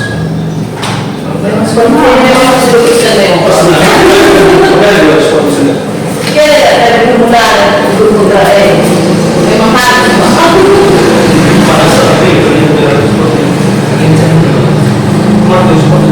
Terkait kameranya. Betul sudah kok. Banyak pakai itu.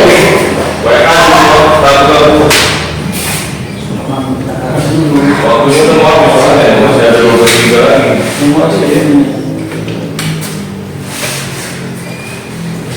Sama waktu BPG itu kemarin disuruh kalau tiba-tiba mati semua. Sampai capek gila. Sampai merekam lagi. Saya ingat dari kemana juga.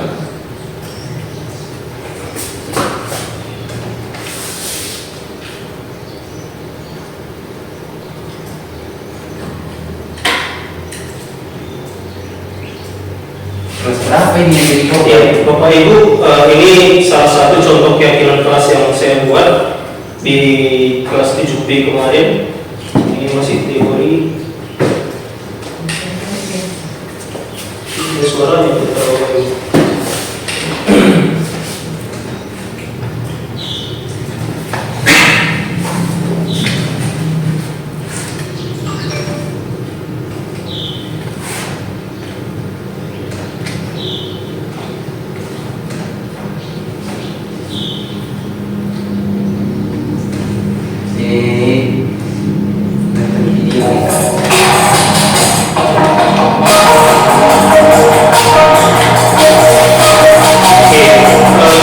Sederhana Bapak Ibu,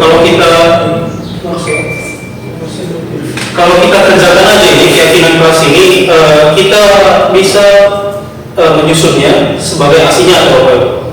Nanti masuk ke topik budaya positif. Nah, jadi harapan kami sebetulnya di sekolah kita nanti semua kelas sudah punya keyakinan kelas. Gitu. Biasanya ini tugas Bapak Ibu wali kelas. Untung aku wali kelas. Enggak apa ya Bapak Ibu. Ini saya menyiapkan kertas kemarin dibantu sama ini. Sebetulnya ada pakai kertas post-it yang warna-warni, tapi kalau nggak ada, tempel lagi. Kemudian menjelaskan apa manfaat adanya keyakinan kelas di depan siswa.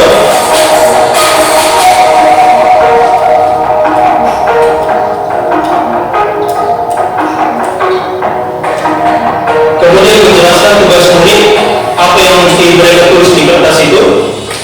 Nah, ini tahapan siswa menuliskan nilai kebajikan yang mereka yakini mampu memberikan kebahagiaan bagi mereka di kelas. Nah, setelah itu mereka tempel di kertas plano yang sudah disediakan. Ini semua siswa menempel, tidak ada yang tidak.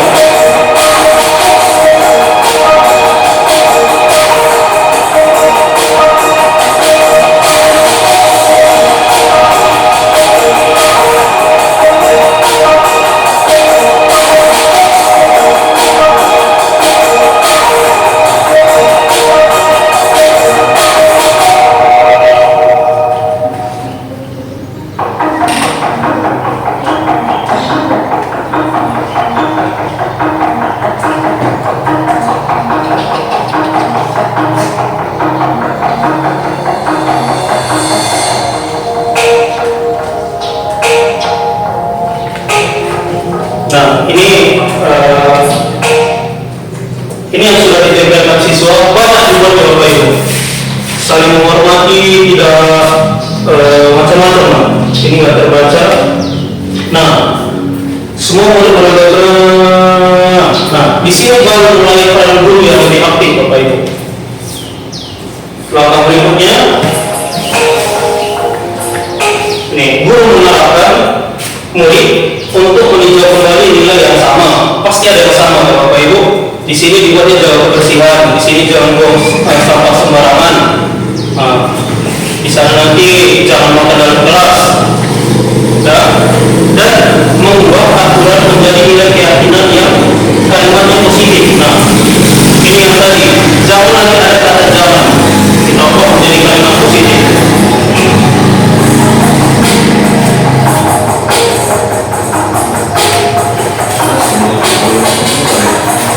Nah, di sini saya minta bantu siswa untuk membacakan apa saja yang tertulis di kertas yang ditempel oleh temannya. Kemudian kami membuat di sini Bapak Ibu. Ada 1, 2, 3, 4, 5, 6 poin. Misal, jangan terlambat ke sekolah. Kira-kira anak-anak itu apa cocoknya kita buat kalimat kebajikannya. Datang tepat waktu. Oke, ada yang bilang kemarin disiplin Pak. Di sini saya tulis ya Bapak Ibu, disiplin. Nomor 1 disiplin. Kemudian jangan buang sampah sembarangan. Apa kira-kira yang cocok kalimatnya kita buat? Buang sampah pada tempatnya. Kemarin kalimat itu menjaga kebersihan Pak. Dan ini sifatnya abstrak gitu, dan lebih luas universal. Nah, jadi begitu ada kalimat yang sama dibacakan oleh si apa yang namanya itu, si Paulus, siswa itu tinggal mengomentari, Pak nomor sekian. Misal dibacakan Paulus, tidak boleh berantem dalam kelas. Nah, si siswa tinggal menanggapi nomor sekian Pak. Gitu.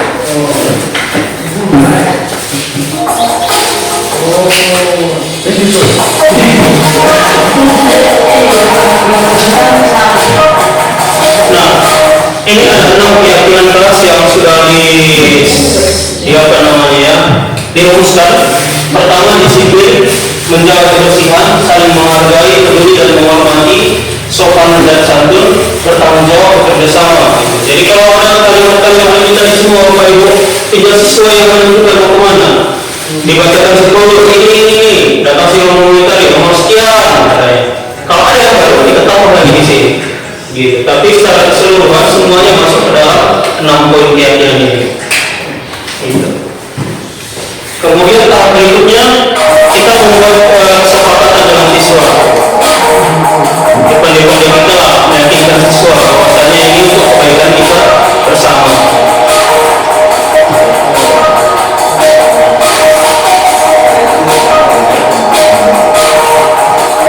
Nah, kemudian bisa kita yang membuat jadinya pada dua siswa, kemudian ditempel di depan kelas.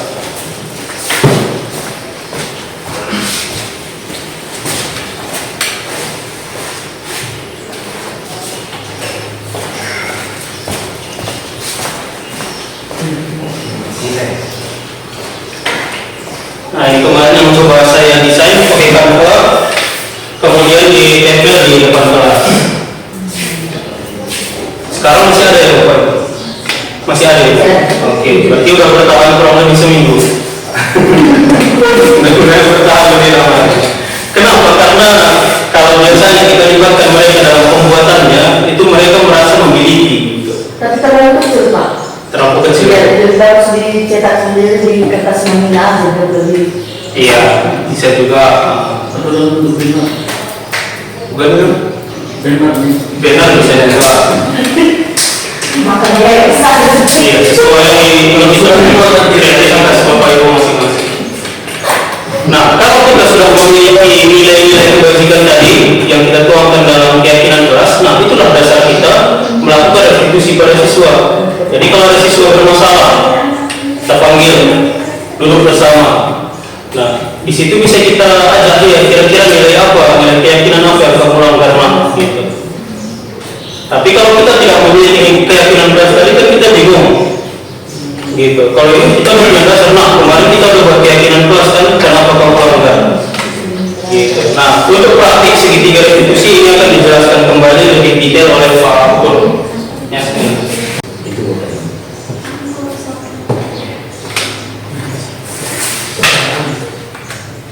Ada pertanyaan atau makin bingung? Gua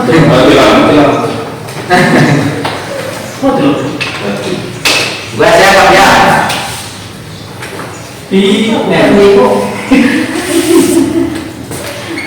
Bagaimana? Mantap Pak. Masukan kalian bagaimana terasa seperti ini di sekolah kita? Kita coba. Maksudnya Kita tembus. mulai dari atas lah dulu, keyakinan sekolah ini bisa nggak tercapai itu lah. Bina kerjasama dulu juga perlu. Ya, supaya sama-sama memajukan sekolah kita ini. Sorry. Iya. Saya Pak, karena saya pernah belajar sosial emosional, menurut saya sebelum budaya positif ini kita jalankan, ada baiknya sebenarnya melatih sosial emosional itu dulu sih Pak. Misalnya kayak empati, saya lihat siswa-siswa kita ini kayak empati yang masih kurang gitu. Terus kalau dari sosial kayak misalnya kan ada namanya self awareness ya, terus social awareness gitu, kayak mana kekhawatiran mereka terhadap dirinya dan terhadap sosialnya itu yang membuat diri kalau memang itu tidak terlatih. Menurut saya budaya positif itu hanya sekedar menjadi cerita saja gitu ya. Karena memang yang paling penting itu kita kan melatih empati ya. Kalau dia sudah berempati pasti ada unsur intrinsik yang muncul gitu. Oh iya ya, ternyata kalau aku seperti ini nanti impactnya bagaimana gitu. Jadi menurut saya sih yang penting itu sebenarnya sosial emosional dulu.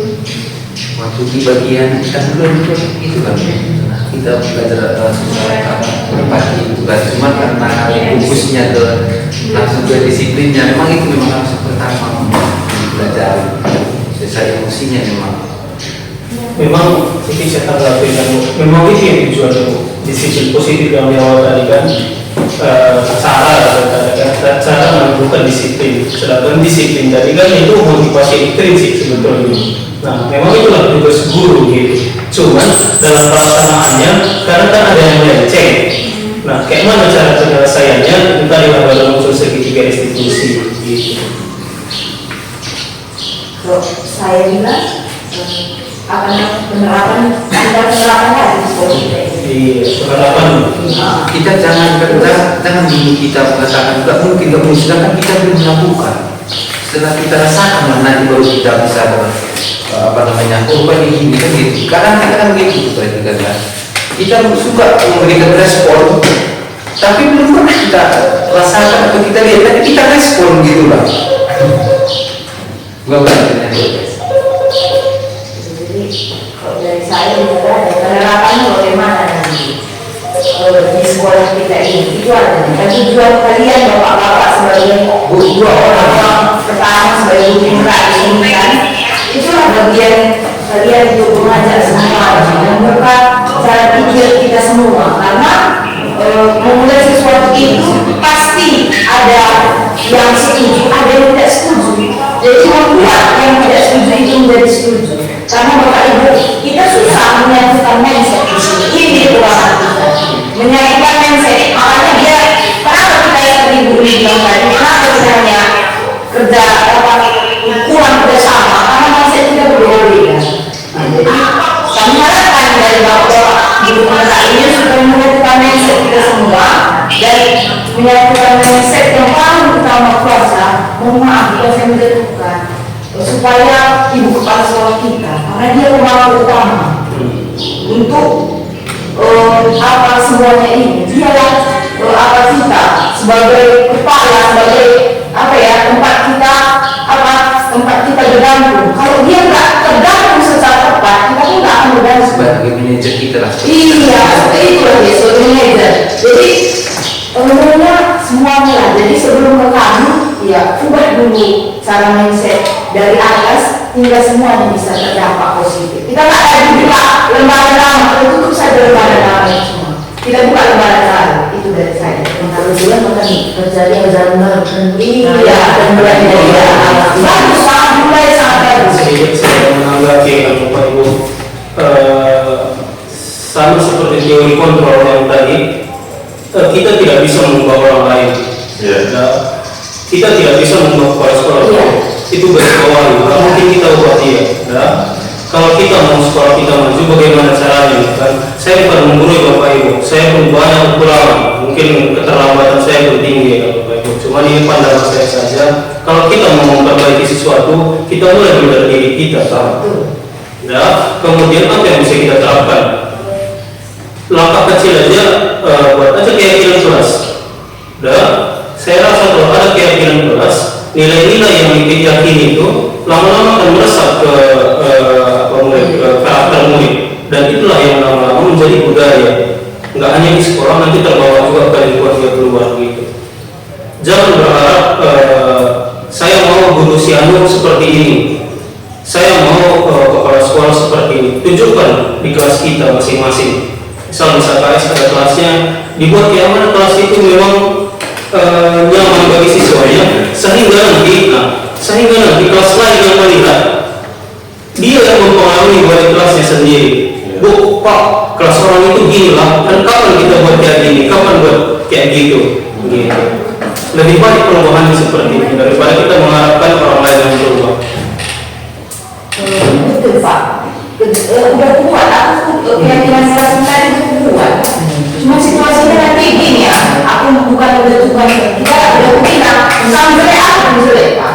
Enggak, aku baru sama jelek, enggak sama-sama udah jelek. Lebih positif. Karena kita semua satu payung. Masuk pagi tepat waktu. Yang kelas kita nggak belajar, jadi kan kita gabung. Itu yang sering terjadi, makanya Betul. seperti kami bilang tadi sudah dilakukan, tapi kalau untuk secara menurut itu tadi. Mudah-mudahan nanti Bu, misalkan sudah tersadar ya kan, besok saya yang tersadar, lama-lama kan sifatnya semua kita tersadar. Itu berubah drastis, sulit, tapi perlahan pasti bisa. Karena kalau kita lihat saja kondisi dulu dengan sekarang kan udah banyak juga perubahan gitu. Dulu nggak terlambat, sekarang terlambat. Kampung juga kan. Bisa nggak? Tapi kalau yang hari ini ada Iya, rasanya yang lain akan mengikuti gitu Mbak. dari yang sini aja. Yang dari sini aja. Bersama itu pendapat Nunis. Kayak yang dibawa ini tadi betul. Itu kalau kita berbawa orang itu memang tidak bisa dari diri kita sendiri. Tapi nggak salah kita segera memberikan info Pak, menyampaikan bahwa kita ingin melakukan perubahan sekolah ini. Nggak masalah. Itu yang masuk ibu ini. Pulang kampung. Ini yang masuk. Itu yang masuk ibu ini. Kalau berubah karakter seseorang kan nggak bisa. Jadi hanya buat mindset. Iya. Jadi saya di sini kan kebetulan saya dari sekolah penggerak dulu dan saya tidak kemarin. Jadi bukan saya mengatakan memang masih banyak kekurangan sekolah kita dibanding saya ke Pak Imam. Jadi saya terbiasa berbicara disiplin. Setelah di sini sudah berkurang gitu dirinya. Jadi artinya seperti dalam tadi saya masuk, saya tanggung jawab terhadap saya. Sementara kalau saya itu berapa? Tidak ada ibunya, ada orangnya tapi ibunya tidak masuk gitu. Ini kan satu memilih dari positif tadi kan gitu. Jadi intinya tadi yang dengan itu kita tetap artinya kerjasama tadi, bukan kita mau lihat mengubah orang. Tapi aku lebih sepakat sama Pak Bang tadi, sama Pak Bang kan gitu kan. Nggak usah kita paksa yang lain, katanya. Yang ada. Kalau kita sepakat aja yang di ruangan ini aja gitu lah, yang berapa orang kita itu dulu menjalankan gitu kan. Yang yakin semua pasti ikut gitu. Karena kan sekarang ini kalau yang kuliah kan di sekolah kita ini kan sebenarnya kita juga masih Pak Guru itu terjadi kenapa kan gitu kan. Itu nggak lepas dari yang dilihat. Nah itu juga sama siswa. Kenapa siswa berbuat seperti itu? Karena dia melihat kan gitu. Kita bilang kan yang baik dan buruk karena dia melihat gitu. Jadi menurut aku kalau mau diubah ini kondisi yang seperti ini kan gitu, maka kita perlihatkan dari kita dulu. Kalau menurut aku, jadi biar yang lain lihat. Jadi kesampingkan kata orang tentang guru penggerak, gara-gara guru penggerak aja baru mulai berbuat dulu begini dulu. Itu kesampingkan dulu, gitu. Jadi ini kan Pak Bang sama Pak MBP kan sudah menyampaikan, sudah memaparkan semua terkait masalah tuntutan lah, gitu. Tuntutan karena kan orang kita pasti jadi guru penggerak, sekarang otomatis sekolahnya jadi sekolah penggerak. Dan otomatis kita semua yang di dalam ini, walaupun kita bukan berstatus guru penggerak, tapi kita di dalam sekolah penggerak harus bergerak. Jadi sebelum orang yang selesai pendidikan, kalau menurut aku ya harapan aku kan gitu kan, kita ikut bergerak aja sama orang ini, gitu. Apa yang dibikin orang yang berubah? Seandainya ada cerita di luar sana, proposal itu tetap ada, positifnya itu pasti ada, kan gitu kan. Karena kita yang tahu kondisi di mana sekolah penggerak ke depannya, jadi setelah dipaparkan orang ini, ya udah kita ikut orangnya aja. Lama-lama yang lain pasti ikut, itu menurut aku. Aku kadang ini kan orang bukan. Aku bingung kadang dengan sekolah kita yang begini. saya tidak tahu siapa di sini sekarang yang memang dari hatinya untuk juga mau maju sekolah. Saya nggak tahu lagi. Aku terus terang, makanya pernah juga bercerita dengan bapak ini kan, gimana kalau aku positif aja sebenarnya katanya. Masih bukan aku bukannya tidak positif nggak, cuma aku sedang mencari masih ada orang di sini yang mau merubah gitu. Karena di hati kau ada, kalau salah itu cepat ditiru, cepat ditiru.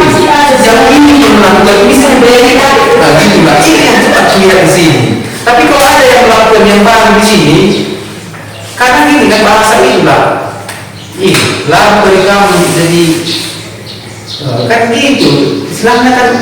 Maka dari bilang sampaikan bahwa yang kita dengar itu apalagi segala macam itu tertolak, tapi adalah permasalahan utama lah saya tahu saya dengan siapa atau segala macam lah gitu kan. Kesampingkan itu dulu Pak maksudku. Egosentris. Karena melihat sekolah yang seperti ini aku nanti aja lah kan gitu kan. Kita pada dasarnya aja kayak kalian nggak dulu penggerak, udah penggerak aja kayak. Bikin perubahan, maksudnya air orang menggunakan itu sekarang. Pasti ada orang yang mau dibalik semuanya. Itulah tadi yang saya sampaikan. Itu yang tadi saya sampaikan Pak. Kita mulai dari yang di sini aja dulu. Udah. Kenapa? Ini kan barisan-barisan sedikit. Ini barisan-barisan yang muda. Walaupun kita senior, tapi dia masuk ke kategori yang mengiyakan untuk perubahan lebih baik gitu kan. Walaupun kita ada senior kita gitu kan. Cuma dia kan mau mengikuti perubahan gitu. Jadi kita mulai dari sini aja. Yang lain itu kesampingkan, termasuk pola pikir kepala sekolah. Itu kesampingkan dulu. Dia sebenarnya nggak apa-apa.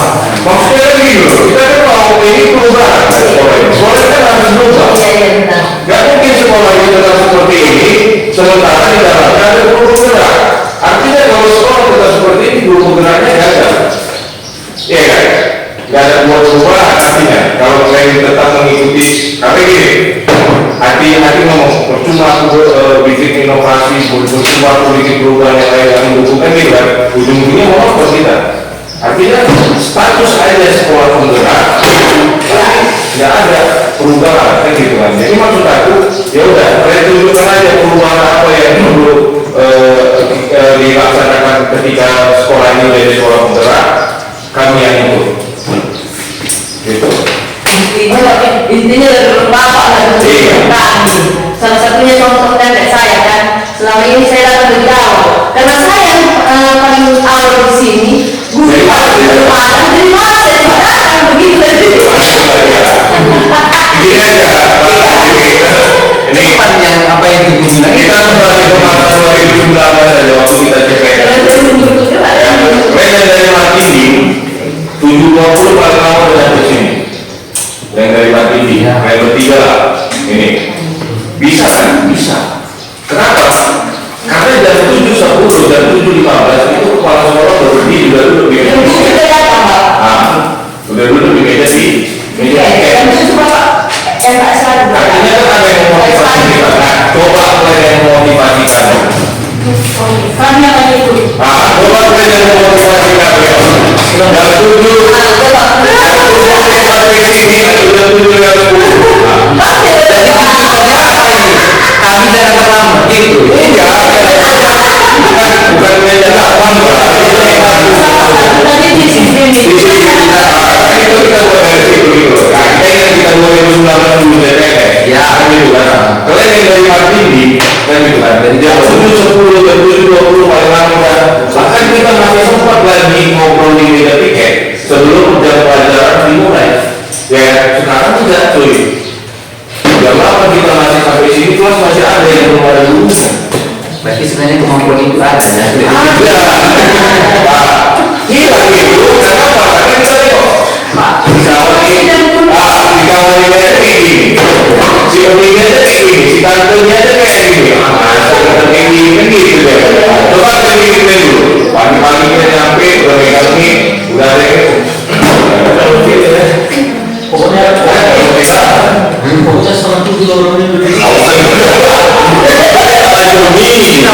kamu di kami kemana? Kemarin dengan kunci. Kalau aku ikuti tidak baik kami siap melakukan perubahan dan gitu kan. Selagi masih ada orang yang membimbing kami, ini kita buat itu. Karena kan kami kan belum ada di dalam berkecimpung di dalam sosial baik. Harus ada teladan. Iya, harus ada. Oke, itu sih menurut aku. Jadi sampingan aja, omong kosong. Perubahan itu tetap ada pro dan kontra. Semakin kita tetap kontra, semakin kembali apa ini. Tapi menurut saya harus disebarkan dulu, tidak sedang dulu, disosialisasi dulu. Kalau menurut aku lebih baik diperlihatkan diperlihatkan. Nah itu nanti yang membuat orang itu bertanya sama kita. Kenapa? Kenapa? Kan gitu Pak. Bisa. Kalau dilihatnya contoh positif, iya. Kalau menurut gue bagus, Dia bertanya. Kalau itu baru kita jelaskan. Kita jelaskan gini. Sementara kita belum tunjukkan kalau berubah kayak gini hasilnya seperti ini. Kalau berubah seperti dia belum lihat itu. Kalau menurut aku. Itu Berarti ada ujian. 1, 2, 3, 4, 5, 6, 7, 8, 9, 9 orang. Kita 24 orang. 9 itu berpengaruh, mempengaruhi 20 orang aja. Kan? Artinya ujian jadi masuk Sebetulnya saya kalau sekolah ini adalah tempat kita mengaji. Sudah banyak orang dulu.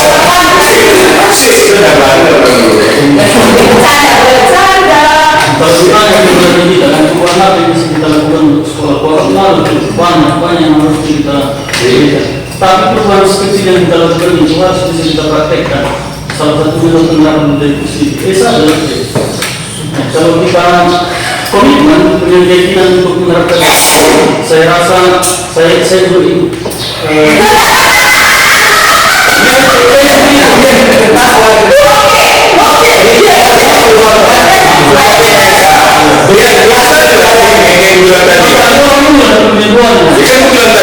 Buat perubahan yang positif sehingga orang berpikiran positif. Mau ada proses semua. Kalau gitu mungkin opini banyak aja. Tapi orang tidak senang jadi bertanya kan gitu kan. Ini opini. Oke.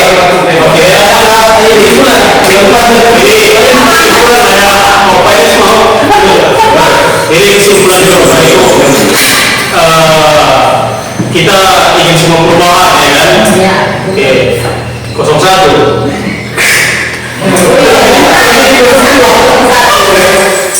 Ya, kita ingin semua perubahan yang baik di sekolah kita ini. Tadi ada request katanya buatlah contoh supaya kami bisa mengikuti seperti itu kan Bapak Ibu. Kami juga sadar banyak kekurangan di kami Bapak Ibu. Mengenai kami cara mengajar, mengenai kedatangan, masih banyak kelemahan di sana sini. Yang tidak baiknya jangan diikuti. Karena sama seperti siswa Bapak Ibu, kami juga bukan manusia yang sempurna ya kan. Kami juga punya keluarga, punya pekerjaan yang lain mungkin yang kadang mengganggu aktivitas utama sebagai guru gitu. Nah, yang baik akan kami sharing, kita kerjakan sama-sama di sekolah ini untuk kebaikan. Yang tidak baik jangan contoh dari kami. Itu bukan datang dari guru penggerak, mungkin kami saja yang belum paham atau waktu belajar kami cabut. Jadi kami nggak tahu gitu. Iya, mungkin Bapak Ibu juga ada yang ingin melakukan perubahan yang baik gitu. Tapi kami belum ada salahnya Bapak Ibu. Kami yang mencontoh Bapak Ibu. Seperti tadi yang disampaikan Ibu Eti berasal dari sekolah penggerak. Banyak praktik baik yang sudah dikerjakan di sana. Datang ke sini budayanya berubah, berbeda. Jangan itu menjadi alasan suruh semangat hidup lagi. Mestinya tetap tunjukkan di sini itu yang menjadi contoh bagi kami. Kami mencontoh itu. Begitu juga ada Ibu Fitri. Banyak pengalamannya waktu mengikuti pendidikan PPG Prajabatan gitu kan, yang enggak mungkin namanya enggak sebanyak kami. Jadi pada aktivitas itu pembelajarannya enggak sebanyak kami. Mungkin itu buatnya aja. Tapi Bu Fitri mungkin sudah belajar di dalam lagi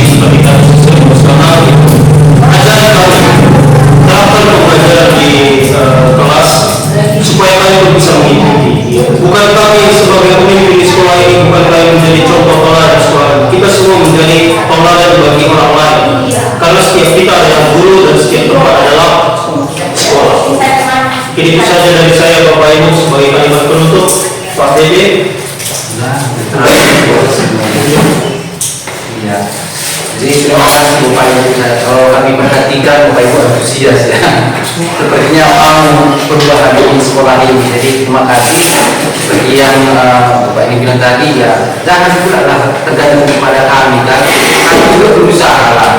Jadi dari Bapak Ibu juga, kan sama kita semua guru kan. Guru yang namanya guru kan pasti ya teladan bagi. Tapi apa yang baik yang kami peroleh akan kami akhirnya berbagi kepada kita semua.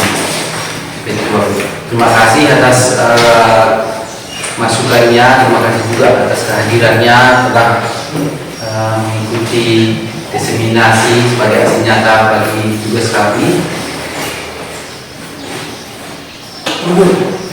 Dan akhir perjumpaan kita tadi dengan doa masing-masing, doa dimulai, doa selesai. Karena aku tengok tadi kan ada doa buka kita.